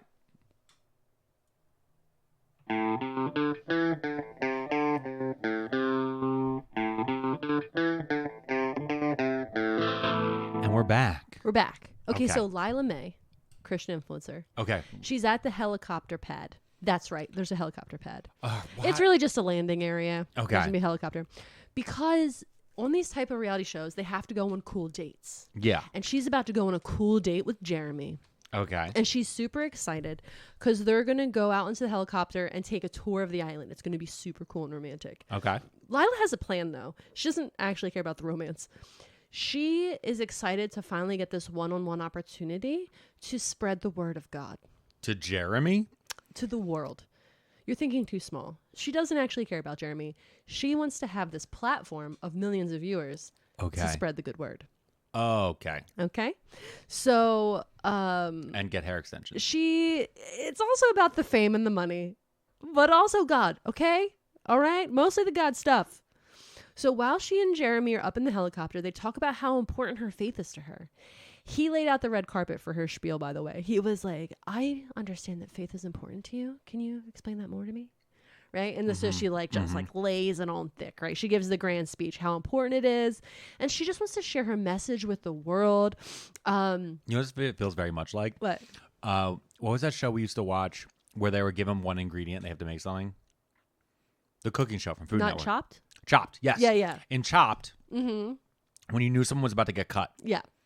And they'd be like, you do a lot at your kitchen down there in New Orleans. You do a lot to help the community. Can you talk more about that? Can you talk a little bit more about that? Your grandmother went through a lot during Hurricane Katrina. Can you explain a little bit? And then they get to like, And then you're like, you're done. you're cut. Yeah, sorry. You're cut. Thanks for the content. Yeah. Goodbye. Goodbye. So she does the whole spiel. It's like her moment. She nails it. Okay, she nails it. She knows she nails it. She's like, when they use this is going to be incredible, right? Yeah. They're never going to use it. What happens is, as they're flying, she's looking out the window because again, they're in the helicopter looking at the island, and the guy who's flying the helicopter is like rough. Okay, rough. He's not Mike. He's not Mike. He's rough. And it's a little jiggly. Her stomach has not been doing well. And they just kind of have like this jerk moment where the helicopter jerks while she's looking out the window and she really sees like the expanse of it. And she vomits all over the window and herself. And now she like, as soon as she like she gets sick everywhere, and she kind of looks up, gathers herself, and she sees that all the producers and the cameramen are smiling big Cheshire cat smiles. And she knows in that moment, her monologue is never going to air. Mm-hmm. It is going to be the story about how she vomited everywhere on her date, right? And she is bummed and sick. So then it cuts, and we're with Vanessa, who's sitting in the back of a limousine sedan. Because they're all in different limousine sedans, and they're all driving to a new location. And so she's sitting in the back of the sedan. Wait. What? They got 4 limos onto a fucking island? I guess so. I don't really. They must have taken. I mean, I guess it was on the ferry. Yeah, you're right. There was a ferry. I keep thinking because there's like some of those like islands out there where they don't have ferries, right? And so it's like you'll get to an island, you're like, oh yeah, how do I get an Uber? They're like, we only have horses. There's 2 cars on this island. When in the past, when we've gone to Vieques, which is a small island off of Puerto Rico. Yep. And when you get there, you have to fly a little plane, or you take a ferry to the island. Yep. And when you get there, there's literally only 2 cars to rent on that island, and they're owned by the same guys. It's just like 2 Jeeps, and they're like, you want a car? You better go to the top of the mountain, find those guys with the Jeeps. Yep. That's it. So anyway. Don't tell Logan Paul. God, I could do a whole thing about Logan Paul in Puerto Rico. So she's sitting in the back of the car. She's plotting because Vanessa stays plotting. Okay, she's pissed at everybody and she's plotting. But she hears like this crackly sound and like a little voice, and she's like, "What is that?" And she realizes that Casey is in the front seat, and it's like a limo, so it has like the thing closed. Yeah, the closed thing. Casey is on a walkie-talkie talking to Dex in the other car. Yeah. And they're having a conversation, but she can hear it through the radio. And so she's like, oh my God. So she gets really quiet, and she's like shuffles over to like get closer to the radio so she can hear it. And she hears Casey describe to Dex that they're all going glamping, which is glamorous camping. Yeah. Yep. And so they're describing what they're going to go do. And she's like, oh, okay. Like, she's like, whatever, I guess that's fine. It turns out that Casey starts telling Dex that she doesn't think that Jeremy is going to pick Lila May. And this like perks up Vanessa's ears immediately. She's like, oh, what? Gossip? I'm in. Also, she's very like, I want to get all the information so I can play this game smarter. Yeah. And Casey says, I don't think he's going to pick Lila May because he wants to get his dick wet. Quote. Okay. And so Vanessa like has to hold back her laughter because she's like, damn, Casey. And she goes on to say that Jeremy fed Lila some bullshit on the helicopter today about religion. But Casey just thinks it's because he probably wants to run for political office, so he's trying to rehab his image on like national Zuckerberg. TV. Remember, y'all forget in 2013 when Zuckerberg was like, people really like me. I could be president someday. And now he's like, I'm building a bunker in Hawaii because y'all are going to get me. Y'all don't like me at all. No. And the only reason that Jeremy would select Lila is because her dad is super rich. So yeah. Jeremy has. So then she finds out because of Casey, what Casey's saying to Dex, that Jeremy has to move Renee to the final round. So there's been an agreement between the producers and Jeremy. I believe money exchanged hands. We don't really understand it, but there's been an agreement that Jeremy is taking Renee to the final 3 because they need to, in quote, set the precedent. Because apparently a black woman's never made it to the final 3. And they probably everyone's trying to looking around like, this show's kind of racist. Yeah, exactly. Yeah. So after a few seasons, the show's kind of racist. Yeah, so yeah. they're trying to pull Renee through, which is why he went to Renee and told her, like, hey, listen, I'm not going to pick you. Well, I love just enjoy you. your vacation. Just enjoy a free trip to Palm Springs, babe. But it's actually because of this racism. Yeah. So then they talk about how Jeremy and Amanda got caught making out in the bathroom last week, but the producers intercepted before it, quote, went too far. Now this pisses Vanessa off because she didn't know that Amanda and him had fooled around. Yeah. But again, she like really is getting really mad, but she's trying to play it cool because again, Casey's sitting in front of her just with the thing up. So Casey says that Jeremy knows he can have Vanessa whenever she wants. But Amanda puts up more of a chase. So basically he can tell Vanessa's a slut, and that's why he's like, it doesn't seem like he likes her because Amanda puts up a chase, right? Hard to get. Okay. This is when Vanessa realizes that she has to beat Lila and Amanda because Renee's a shoo-in. Yeah. And she's like, wait, what? Like because she thought she was going to be able to like push Renee out. Yeah. Because Renee's boring. Yeah. And nobody likes Renee, right? She's like, oh shit. Yeah, she realized I'm fighting for 2 spots, Exactly. not 3. Exactly. Yeah. So she's pissed. And Dex says, and we're going to be happy no matter who wins, right? Because Dex is a producer. He's an actor and a producer on the show. Yeah. And Casey's like, yeah, see, if the villain Vanessa wins, then we'll have a controversial winner, and that blows ratings through. If Lila wins, the Midwest crowd is going to love it. If Amanda wins, we're going to re-edit the show and no longer use the Ditz edit, and we're going to align them as entrepreneurs. Oh. So this goes back to what you were saying, Yeah. which is like that they can change the edit to be whoever they want you to be. And so they're like, we've already been filming her as the Ditz, but they can change the edit if she wins, and then they're going to talk about how she's an entrepreneur and like her vlogging and all that stuff. Yeah. So Vanessa takes in all this information and kind of just like steals herself, and she's like, I got to fight another day, right? Like she's like, I got to fight another day. Now they're up in the glamping area of the mountains. We're seeing it through Renee's view, and they're sitting around a fire surrounded by big white yurts. And there is nothing I like saying more than yurts. Yeah. I also love a glamp yurt. I love a glamping yurt. Yeah, it's just something. It's just, oh God, glamp. Remember glamping? Yeah, I know. I didn't do it. No, I know, but I just remember like it existing. Yeah, I remember it being I never a thing. glamped, but like I never went to Coachella or any of that different stuff. Like I went to a couple music festivals when you would just get whatever the cheapest tent you could get. Yeah. Because you were just going to be fucked up for 4 days But in you a know field. what killed glamping? What? Fire Festival. Oh, yeah. I think that's right. where it died, because it was like, oh, glamping has gone too far. Yeah, that was Fire Festival. Yeah, that was glamping, jumping the shark, because they had the air conditioned yurts and they had like all this different shit, and it was It was terrible. And then that guy was like, I would suck dick for water.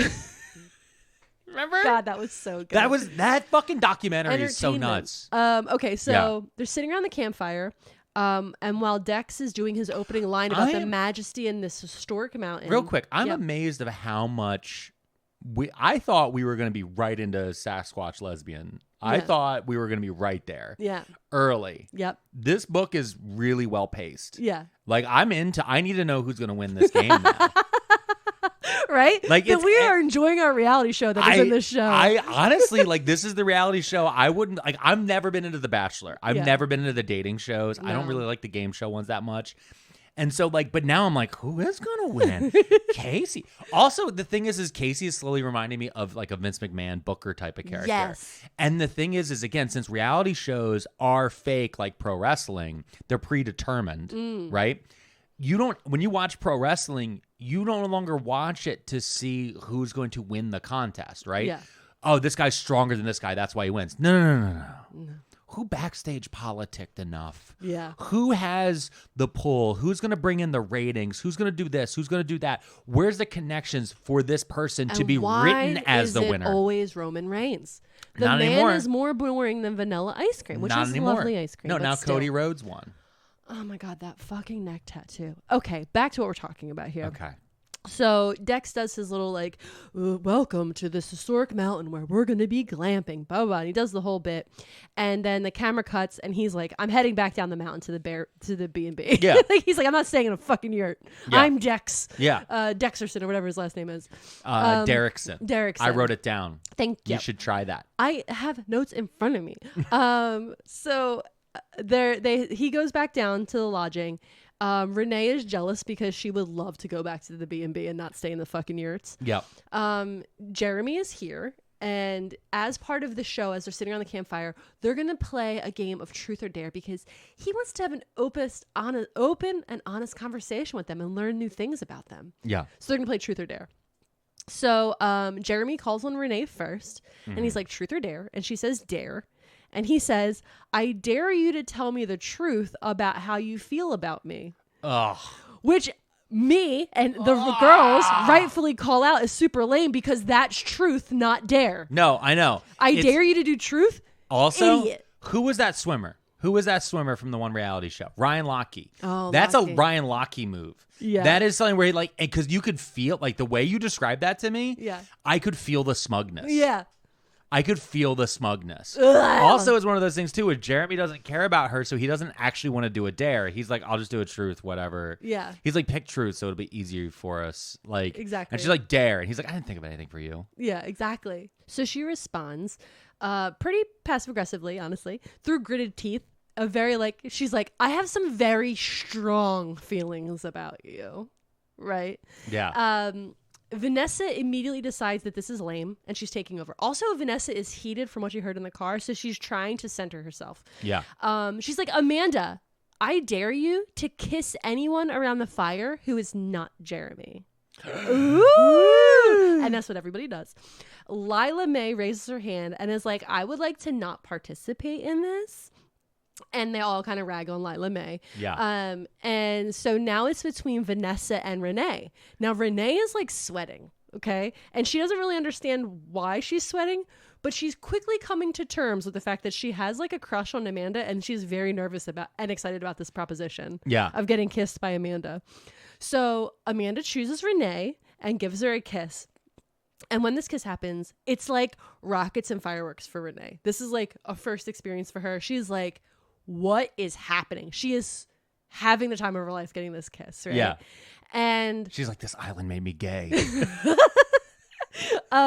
So when the kiss is over, she is like kind of, she's buzzing. She's so excited. Yeah. And when she it's not a cheek kiss. No. Kiss. And when she opens her eyes and like comes to a little bit, everyone's kind of laughing and cheering, but like jeering with a J. Yeah. And so making a joke of it. And Amanda's completely unfazed. Amanda's like, my moms are going to be so proud of me. Like, it's like a very big of a joke. Yeah. But Renee in that moment doesn't take it as a joke because she's had a very serious realization. And this really messes with her head. And actually, she gets really kind of mad. Yeah. That like this serious moment is happening on a reality show. It's happening on a reality show, and that no one's taking what she just experienced like as a real thing. Yeah. So Lila May interjects, and she's like, when is it my turn? And Vanessa, without missing a beat, I wrote bitch beat. Vanessa, without missing a bitch beat, is like, I have a truth for you. When are you going to tell everyone you used to work at Hooters while you went to Baylor? Oh, so Lila is shocked. How does Vanessa have? Does Vanessa have a file on everyone? She has a little file. Because that's what battle rappers do. But yeah.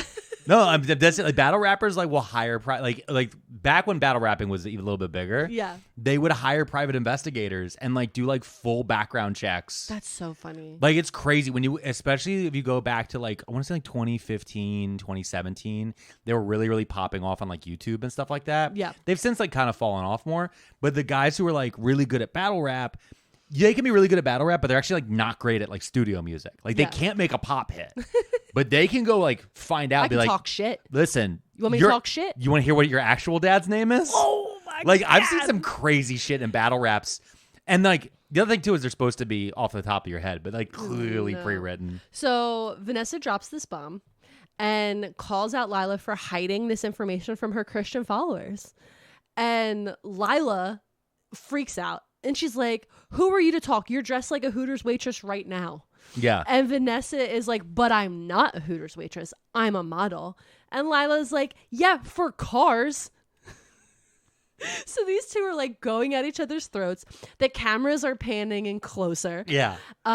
Casey is in the corner like yes. So then meanwhile, Lila says, that was a decision between me and God. My sins were red, and he made them white as a lamb's wool. Meanwhile, you had an abortion 6 months ago. Whoa! This is the best book I've ever read. So I didn't even read it. Vanessa. This is my favorite book. Everybody get in. We're learning more of the stories.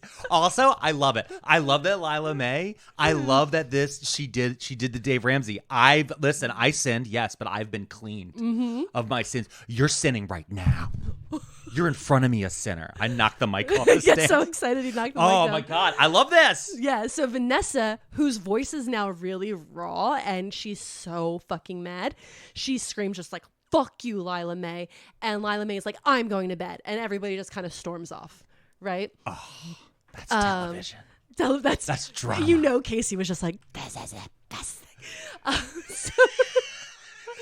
thing. Amanda, by the way, unfazed. Amanda just like, la la la, goes back to her yurt, and she's having a great time. She's putting on her cute little PJs, and she's taking selfies in her yurt. She's doing a little vlog for Glamsta Pics, like a reel on Instagram. And she's like, look at my beautiful yurt. It's got like Turkish chandeliers and these beautiful carpets and blah, blah. Like, isn't it so great? Like, so she's making content. And she hears a scratching at the door, and she's like, oh my God, it's Jeremy. He's trying to sneak in. We're going to make out again. I'm so excited. So she's like, 1 second. She's like, I just got to clean up a little because she has like shit everywhere. And so she like tidies up real quick. And then she walks closer. She's like, I'm coming, Jeremy. And as she gets closer, she realizes that the heavy breathing she's hearing is actually way too heavy. This isn't Jeremy being horny. It's like crazy. And as she like kind of stops before unzipping the door, is it a door? Anyway, I pulled up a yurt just so you know. But would you call it a door when you unzip it? It depends on the type of yurt, because some of them looks like you can have them with wooden doors. It's not. It's canvas. It's canvas, so it's more of a flap. Okay, so she stops right before she unzips the flap, but all of a sudden, a shaggy, sweaty, furry head pops through the canvas. Amanda screams and falls backwards. At first, she thinks it's a fucking bear or like a dog or something. As she scrambles backwards and it's entering the tent, she sees that it's completely hairy, and in the fur are breasts. Whoa! And then it stands up, and it's 8 feet tall, and its arms go down to its knees, and it smells like a really gross, wet dog. Yeah. Amanda is fucking fully screaming right now. She's calling everyone's name from the show. She's like, Mike, Vanessa, Renee, anyone, right? It's like Chewbacca with tits. It's Chewbacca with tits. And in that moment, she hears her own noise machine blasting in her yurt. And she realizes that there are noise machines in all of the yurts, so no one's going to hear her. And then as she's having this moment of real clarity where she's like, no one's going to hear me over the sound machines, all of a sudden she's in midair because this beast has picked her up by the ponytail. Oh, God. End scene. Now, Vanessa. Wait. No. Give me a minute. Oh, my God. Thrilling. So this is so much, but remember the book where there was like a stream in like Narnia? Remember that book? Where the gal turned out she was living in the future past? No. Where there was a stream. Remember there's the little owl thing? Oh, the little otter that lived in the wall that this created book, a second. that book wishes it was this book. Okay? Yeah. This is incredible. So if Samantha Allen's listening to this, you have a friend for life. I love you. You're incredible. This is so good. You better land the ending, girl. So Vanessa is awoken by Renee telling her Amanda's missing. It's 1 a.m. Renee's like, Vanessa, Amanda's missing. Yeah. Everyone's kind of shuffling around in like a panic, but not. They're all just kind of sharing the same information that they don't have with each other. Lila Mae is like saying she thought she heard an animal, but she had ignored it. She's like, I thought I heard something, but I just figured it was a bear in the woods, right? Yeah. Not a big deal. Vanessa is still very much in fuck Lila Mae mode, so she's not talking to her. She doesn't think Lila Mae understands the gravity of what she's done. Like, Vanessa being like, you worked at Hooters, haha, you're not as, perfect as you say you are, is very different than Vanessa having an abortion, which is going to put her life at risk. Like, she's going to get hate mail, she's going to get death threats. Like, Vanessa knows this. And so Vanessa's like, you don't understand. This wasn't a tit for tat. You went way too far. Yeah. Right? You went nuclear. You have put my life at risk when this airs. Yeah. Right? So she's fucking pissed. But they're all standing around talking, being rude to each other. And they hear a really loud crunch of metal in the distance. And Casey hears the noise and like stops, like kind of like the way that a dog would just like stop and look to hear. And then they hear a second loud crunch in the distance. And Mike is like, that sounded like a car crash.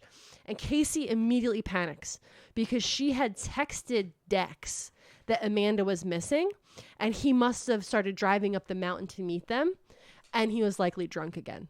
So immediately she goes, oh my God, did Dex crash his fucking car drunk? Oh. Right? So That's why you went with David Hasselhoff in your mind. Yeah. Oh, it's they talk about it a lot. Dex is drunk the whole time. Oh, okay. I think I said at the beginning, I don't think I talked about it enough. Yeah. Dex is clearly an alcoholic. He's Okay. very drunk the whole time. but can he like pull it together Exactly. when the cameras are when on? the cameras turn on, he's back in. Okay, The I know that cameras guy. turn off, he's I know that guy. back to his I know that thing. guy. Yeah.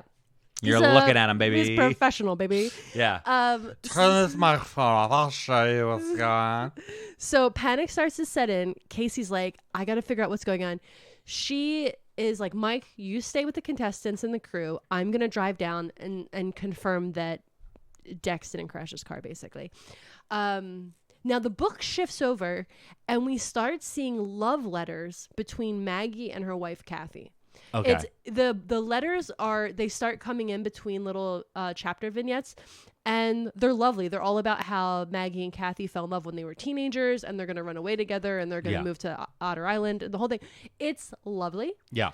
When you read this book, because again, I highly recommend people read this book. It was very fun, and I am I'm not talking about everything because we have time limits on things.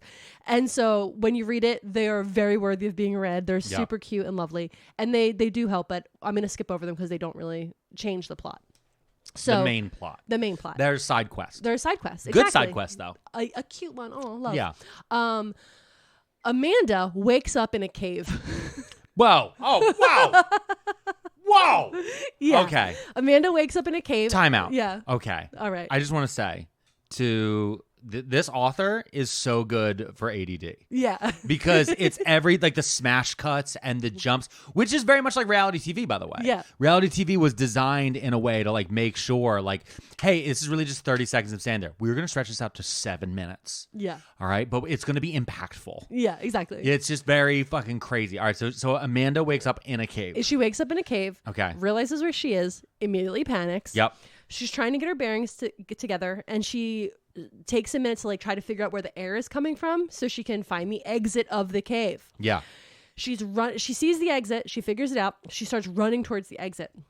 She's getting closer and closer. She can see the stars outside, and she's like breathing that like feeling of relief of like, oh my God, I'm gonna get the fuck out of here. I can see the outside.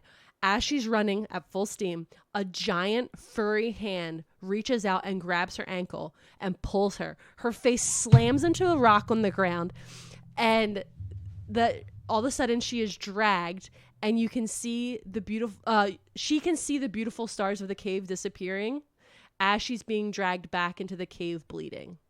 End scene for Amanda. Okay. I don't like that. Casey is driving down the hill, cursing at Dex. Doesn't he know they just filmed TV Gold? He better not have gotten into a car accident. He doesn't even know what the conversation around Truth or Dare was. He's going to be so excited when he finds out because this is going to be ratings for, so much money. She's driving. She's pissed off. She finds the SUV, and it's folded like a sheet, smashed into a guardrail. This is not a survivable accident. She pulled her car over to the side of the road, and she's really like not accepting what she's seeing. She's like, no, he's going to be fine. It's just a little accident. But like, this is what's described as not the kind of accident you're walking away from. As she like pulls over and puts the car in park, and she's like, I have to go check this out and see if he's okay.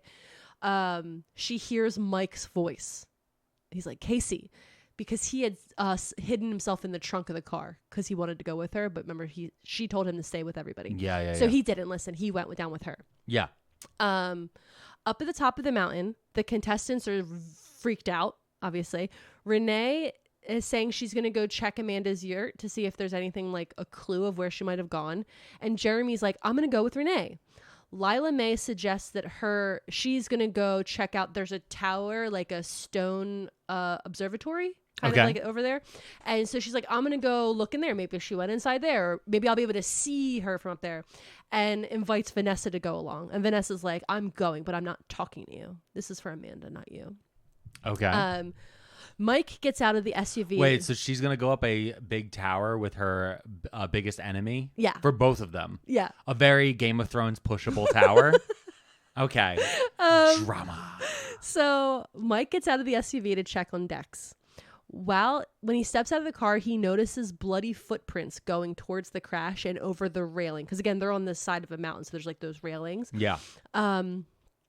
And he looks over the railing, and as he's leaning over to look over the railing, he screams, "What the fuck?" And before he can say the fuck, he can't finish the sentence because his jaw is gone. His body goes limp and he falls on his back. He's been shot in the face. And he just goes limp on the ground. A middle-aged lady with a baseball cap climbs over the edge of the railing. What? Yeah. Casey hears a woman say, "You just had to walk in his blood, huh, Maggie?" Now the two women are bickering. The more voices telling them to stop bickering, we have to just get this together. Casey is holding her mouth closed in the front seat of the car, trying not to panic. Why is the B&B owner and whoever these other women are, why did they just shoot Mike in the face? And what does this have to do with Dex? She hears the women arguing with each other and bickering and like talking about whatever and what they're going to do with Mike's body. And she tries to make a plan to escape out of the car. But she makes too much noise and they hear her. She rolls out of the car because she thinks she's being like sneaky and stealth. Yeah. So she kind of rolls out of the car onto the ground, but they heard her. And so one of the women slams her foot onto her back, pushing her chest in the ground and points a gun at her head. Okay. Now we cut to these women are marching Casey blindfolded down the side of the mountain. She's begging and pleading for her life, making big promises. None of these ladies care. Casey's inner monologue, we find out that like she's the one who leaked the information about Hooters to Vanessa. She's the one who leaked the abortion information to Lila Mae. Of course. She's the one who's been doing all the seeds of doubt and negativity. And she's also just like, she's not thinking about how bad that is. She's thinking about like, this is going to be such a good season. Yeah. You have to let me go. This is going to be my greatest season. Yeah. So I've worked 15 seasons of this show and I just made gold. Let me go. So she starts making the big promises about money and blah, blah. These ladies do not care. No, they live on Otter Island. They tell her. You don't need money on Otter Island. Like, that's the one thing is like sometimes whenever like, there's that moment where like, I'm going to promise you whatever. It's like, there's nothing they can convert it for. Yeah. Like, what are they going to do? They just shot a man in the face. Yeah.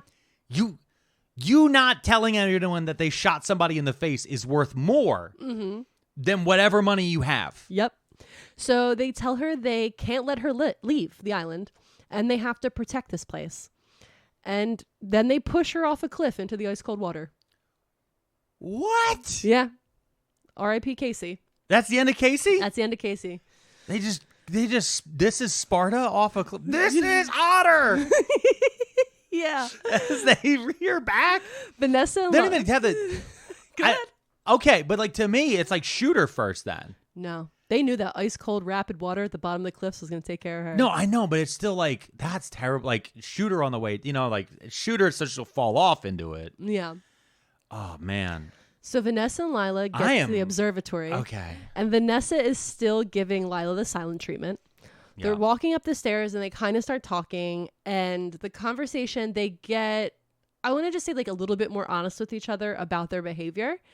And it's like they find a middle ground. Like neither of them like each other, but they find a middle ground of like, we're humans. We're having a human experience type of thing. We're coworkers. When they get to the top, they're kind of looking out at everything from the viewpoint, right, of the top, and they hear like a weird scuffling sound, and Vanessa realizes that it's coming from outside.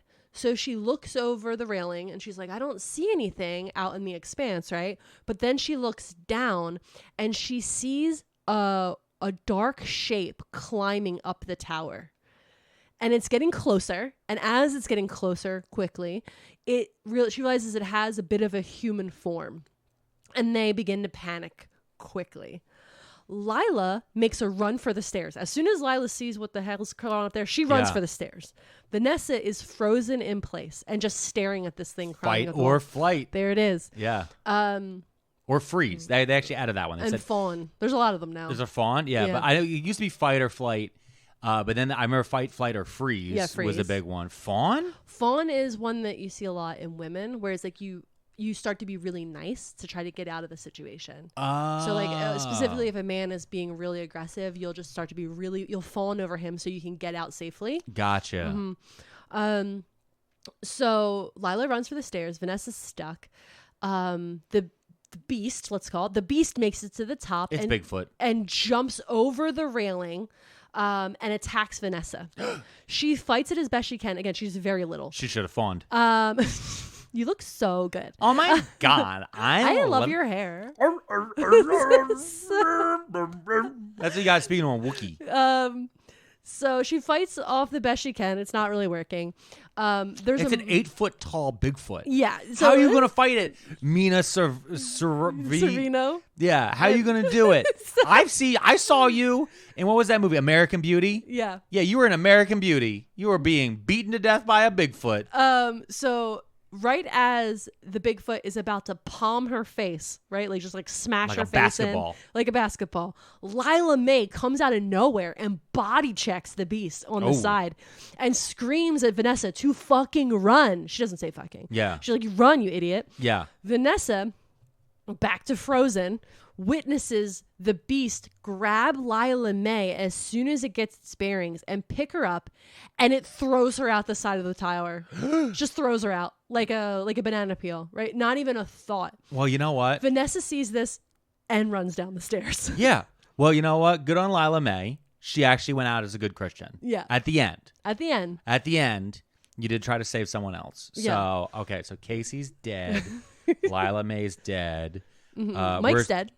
Mike's dead? Oh, He yeah, got that's his right. face shot off, Yeah, that's right. I didn't write Mike down. Oh, wow. We don't care about men. Mike's dead. Is Dex dead? We're assuming... Yeah, Dex was in the car crash. He's dead. Oh, you never said they actually saw the Dex body. died in the car crash. Yeah. Okay.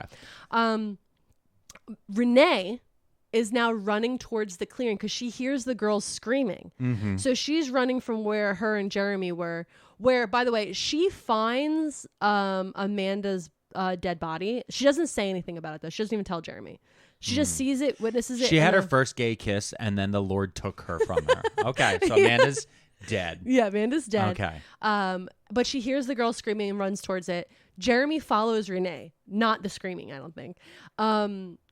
As she's running, weirdly, Renee loves the adrenaline, like the feeling of not knowing what's going on. She doesn't have a fear of death. She's just kind of like in the moment, in this weird joy of like, what's fucking going on? I love this. That's because she has an HR day job. She's like, you know what this is? This time. is like when we were watching the Conan Hot Ones, and he yelled, "You have no idea what danger is anymore." Yeah, because these are people like, oh, I have to go trick myself into believing make my heart race by eating spicy foods. Yeah, because I have no actual danger. Exactly. And she has no idea. She's like, somebody is murdering everyone I know. And she's like, woo! Oh, what's going on? I feel alive for the first time. This is so much better than when the creamer went missing in the office fridge. Who ate Sarah's lunch? I had expensive flavored creamer. Okay. Coffee but Mate. By expensive, it was $6. That is expensive. It is expensive. Okay. Renee gets it to the tower area first, like the open clearing near the tower, and she hides behind a large rock because she sees the beast. So it's like she sees the Bigfoot, and she hides behind it. She crouches behind a rock. She's like, "What the fuck is that?" Right? Also, she had witnessed Amanda's body, so she has some ideas. Yeah, right? yeah. And she sees that the Bigfoot is standing there, holding a pair of severed legs by the ankles. What's left of a human body is crumpled at the monster's feet, and behind the beast she can see Lila May's body impaled on a pine tree. So Vanessa's dead. Vanessa's dead. Lila May's dead. I mean, I knew Lila May was dead, but Vanessa got ripped apart. Jeremy shows up being a little too loud with a flashlight waving all over the place like fucking Jurassic Park over here. Idiot. He's so dumb.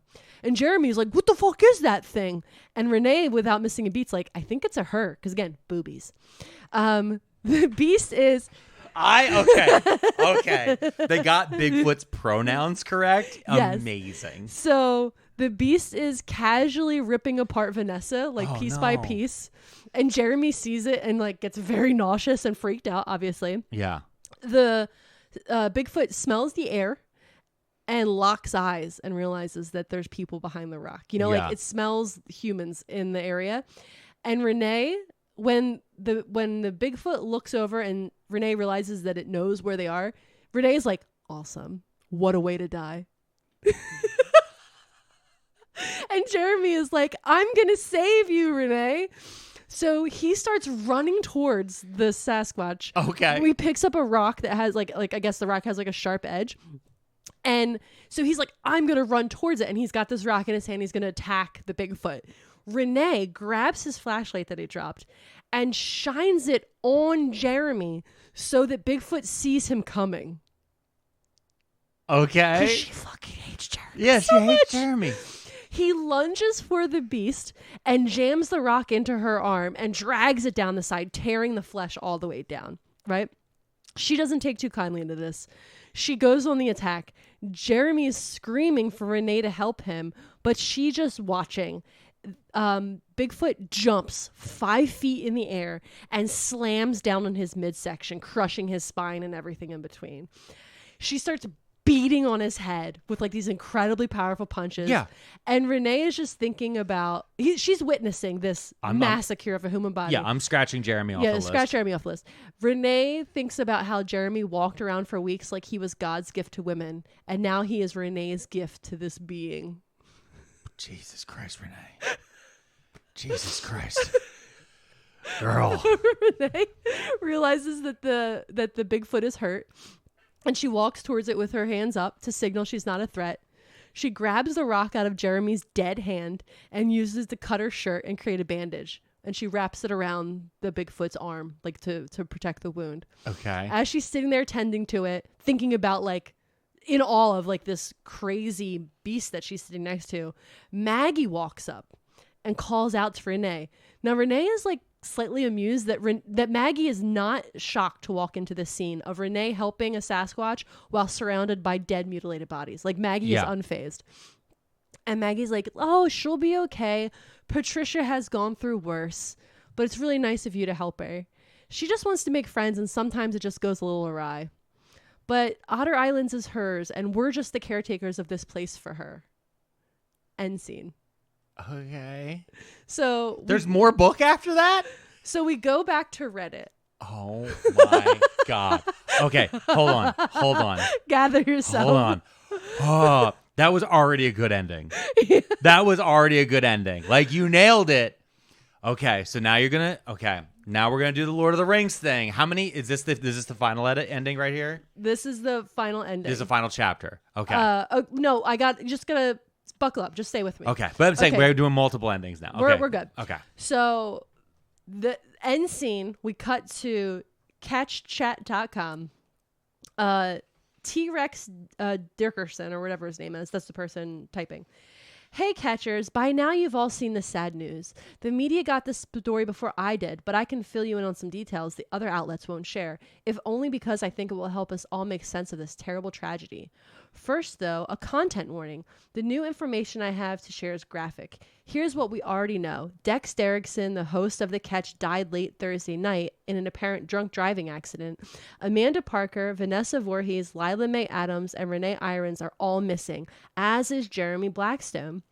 A photo leaked to the press, please don't repost it here if you've seen it, showed another man dead, apparently from a self-inflicted gunshot wound near the lake midway up the mountain where they did the final date night took place. I can now confirm via my sources that the man in this photo was a crew member by the name of Mike Chan, who wasn't shown... What wasn't shown in that leaked photo, thank God, was longtime producer Casey Collins lying near Chan's body after she was apparently drowned. Based on forensic evidence, police strongly suspect some kind of foul play. And then we get a different person comments, I don't think we'll see any footage from this season, but I fully expect there to be a true crime documentary about this someday. Next comment, I can confirm that they've already been early internal talks at the network about producing an hour-long documentary special to commemorate Dex and honor the fallen crew while the search for the contestants continues. And that's the end? No, I mean, to me, that's the end of the book. Okay. There is another chapter where It's like only 2 pages where we see like this cute girl who's going to Otter Island to have brunch with her girly pops, and she stops at this little shop to buy like a hat, and she's talking to the girl behind the counter, and she's like, you kind of look like that lady that disappeared from that reality show. And she's like, I get that all the time. And we find out that Renee is living on the island full time. Yeah. Just like all the other women who are the caretakers of the island. Gotcha. And that's the end of the book. Gotcha. Because Bigfoot only likes lesbians. Yeah. Okay. Exactly. That is wildly different than what I was led to believe from the cover. Because the cover... So just re-look at the cover. I think know. you're gonna get it. No, now. I get it now. I see like the lady in the floppy hat, and she's being held by. I figured Patricia was the Bigfoot hand with the nails. Yep. The nails are dripping with blood, so I kind of figured that part of things. That person though is definitely not Renee. Yeah. I figured there was gonna be something along the line of like Renee or Amanda, one of these characters, was going to be kidnapped by Bigfoot, and then it would be more of a Harry and the Hendersons type of feel. Nope. Not viscerally ripped apart by like a literal monster. Nope.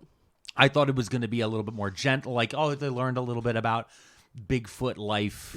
No, instead it just started eating them like jerky. Yeah. No, it never eats them. Just plays with them too hard. Oh, okay. Just want to be friends. Don't know how to play right. Gotcha. So yeah, that's Patricia Wants to Cuddle. It's good. It's good. I loved it. It's I had really such good. a fun time. It's very camp. Yeah, it's so camp. And It's they're camping. so camp. They're camping camp. They're glamp. It's glamping camp. It's amazing. I also do love though that everything kicks off right as Renee has her first queer kiss. Yep. And then she's like, I don't know, something different just happened. And then it's just like a big murder pile. And then she's like, oh, these old ladies are the only ones seem to understand. Yeah. I'm gonna stay here. Yeah. I'm just gonna stay. Yeah. I'm gonna stay here in the Pacific Northwest. It's the dream. What if that happens to me? What if I go to Portland and I just discover a gay island? Okay, but can you come back? We have a child. No. And a mortgage. No. Come on. No. All The right. show's gonna end. No, the show can't end. The It must show go will on. end. You don't even know how to work the recording. I don't want to learn either. I know. Number one book. Number one book. This is number one book. This is number one. But it takes the Blood Train book. We finally beat Blood Train. Wow. Just because again, you know honestly what it was? What? I like the conceits in the ending. I don't love them though. Yeah. I didn't want everyone to die. Yeah. But I did love how we got to the ending. Yeah. I think the journey of this, and it's not in a very thick book either. No. This It is was a quick read for sure. Yeah, it's a quality paperback. It is, how many pages is this? 200 some pages, 240 pages. I see there's some behind the scenes, some extra chats and stuff like that in here, which is looking pretty cool. And yeah, this is a very, very weird book. Samantha Allen did a very good job writing it. Mrs. Pearlmania did a very good job describing it. And I like that you left out some parts. So if people really do want to read the book or recommend the book to their friends, then there's other areas that you didn't even get a full... I didn't even... I did. I miss things. I always miss things. Yeah, no, you do. No, this was very good. I really enjoyed this. Awesome. Well, thank you for listening to our book club podcast this month. Yep. And check out my Instagram, Mrs. Pearlmania 500. Well, hold on. Before you cut everybody off. Because that's where I post the books that are coming up. Okay, because you're making it sound like the show's ending, but now we're going to do our shout-outs. Oh, shit. I did forget about this. Yeah, you completely forgot that we put them at the end of the episodes now. Yeah, that's right. Yeah. Let's do it. All right. Hey, Hans. Pearlmania, Pearlmania, Pearlmania, Pearlmania. 500.net if you want to become a Patreon member. This is our shout-out segment, also known as... Hey, let's meet our team leaders. We have 18 this week. Whoop, whoop. All right, and we're going to go ahead and start off. A few of these are requests, and I am beginning to like getting requests via Patreon membership. Yeah. It is a good way of getting it. Yeah. Because this first one is a really good suggestion. Yeah. / demand. Okay. This millennial Magistra needs y'all to do a Disney Hercules review episode with Magistra P. She would love that. She would love that. Just yelling into the void about everything wrong with that movie. It made her so... I have to let you guys know, when I saw the movie in theaters, the year it premiered, Yep. she stood up. And I had to pull her down. I think I was in like middle school or something like that. I was like It's just a kid's movie, Mom. And she was Yeah. like, no. Yeah. Hey, hon. Hey, hon. We're going to talk to her about that. After that, we have Tess Sterling. Hey, hon. After that, we have Spooply McQueen. Hey, hon. I thought it said Spoolie. Spooply. Nope. Spooply. Spooply. Spooply. You know what? Spooply. I love it. Hey, After hon. that, we have Katrina. Hey, hon. After that, we have Axtio_orcs_best. I don't know what that is. I'm not sure about the Axtio part, but I agree that orcs the best. Oh, that's a thing from the Warhammers. Yeah, from the Warhammers. Orcs, they like to crump. The Crump dance, means fight. The dance move? No, you're thinking crunk. Oh, No, crumpin'. You need a good crumpin'. like a crumpet? It's part of a wag.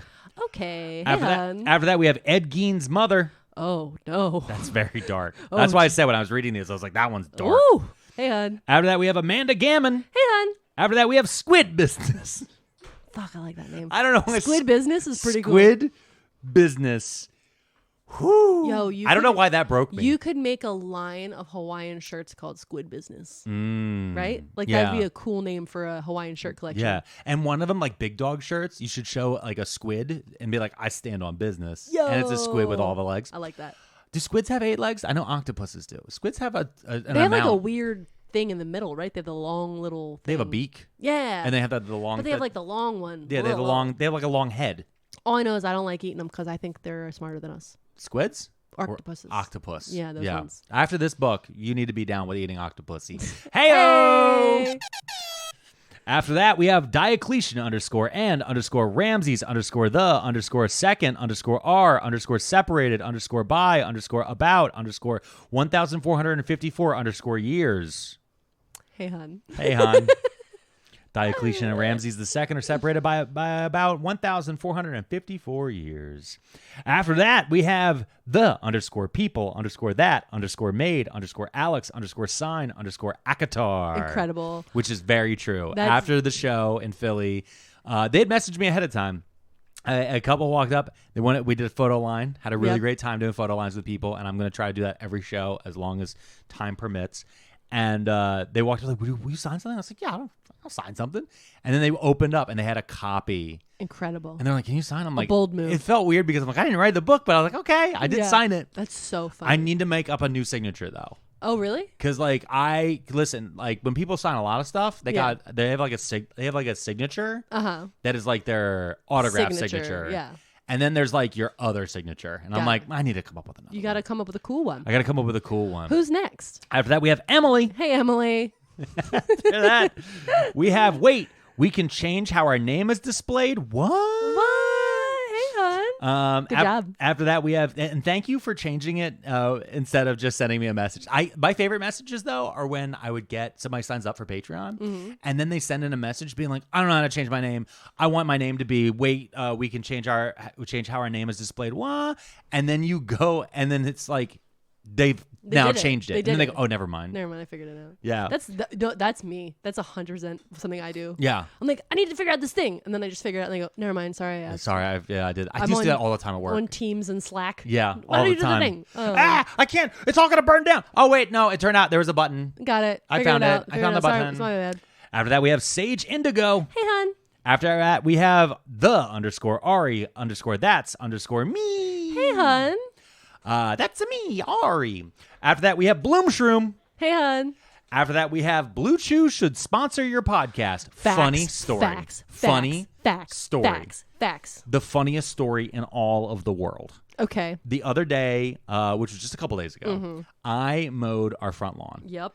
And as I was finishing mowing it, there's some trash blew in. Yep. Because occasionally, we just had a trash day, and so sometimes loose trash. Yeah. And I see this black thing sitting on our front lawn. Mm-hmm. And I swear to God, y'all, I look down and I go, no. And I get closer. Being haunted.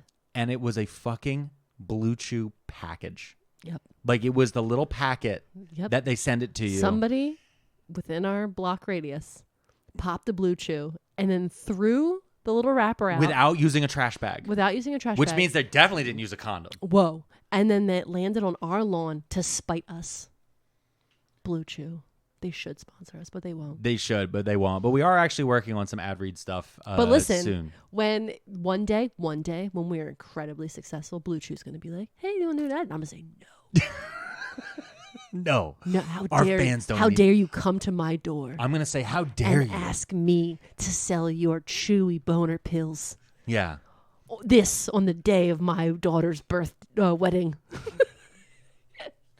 After that, we have Sway from Swayworks. Hey, hon. And finally, we have Dolly _mustache_ you a question. Dolly must ask you a question. That's the type of puns I showed up for. Hey, hon. Yeah. That was a good group. That was a good episode. Thanks, everybody. Was a good time. Thank you to everybody who listened. As you may notice, while most of the episodes have gotten shorter, the book clubs are going to stay long. We appreciate everybody who's been enjoying the show, who keeps joining up. I am working on book 2 of ACOTAR. You will hear it sometime. It's happening. It is spitefully happening. So with that, have you guys yourself a good week, and we will see you very soon. Too many frauds and too many scammers that we wish weren't real. Too many cons and too many spammers, and we're starting to feel like we've got too many tabs open. It's too many tabs. Remember to smile.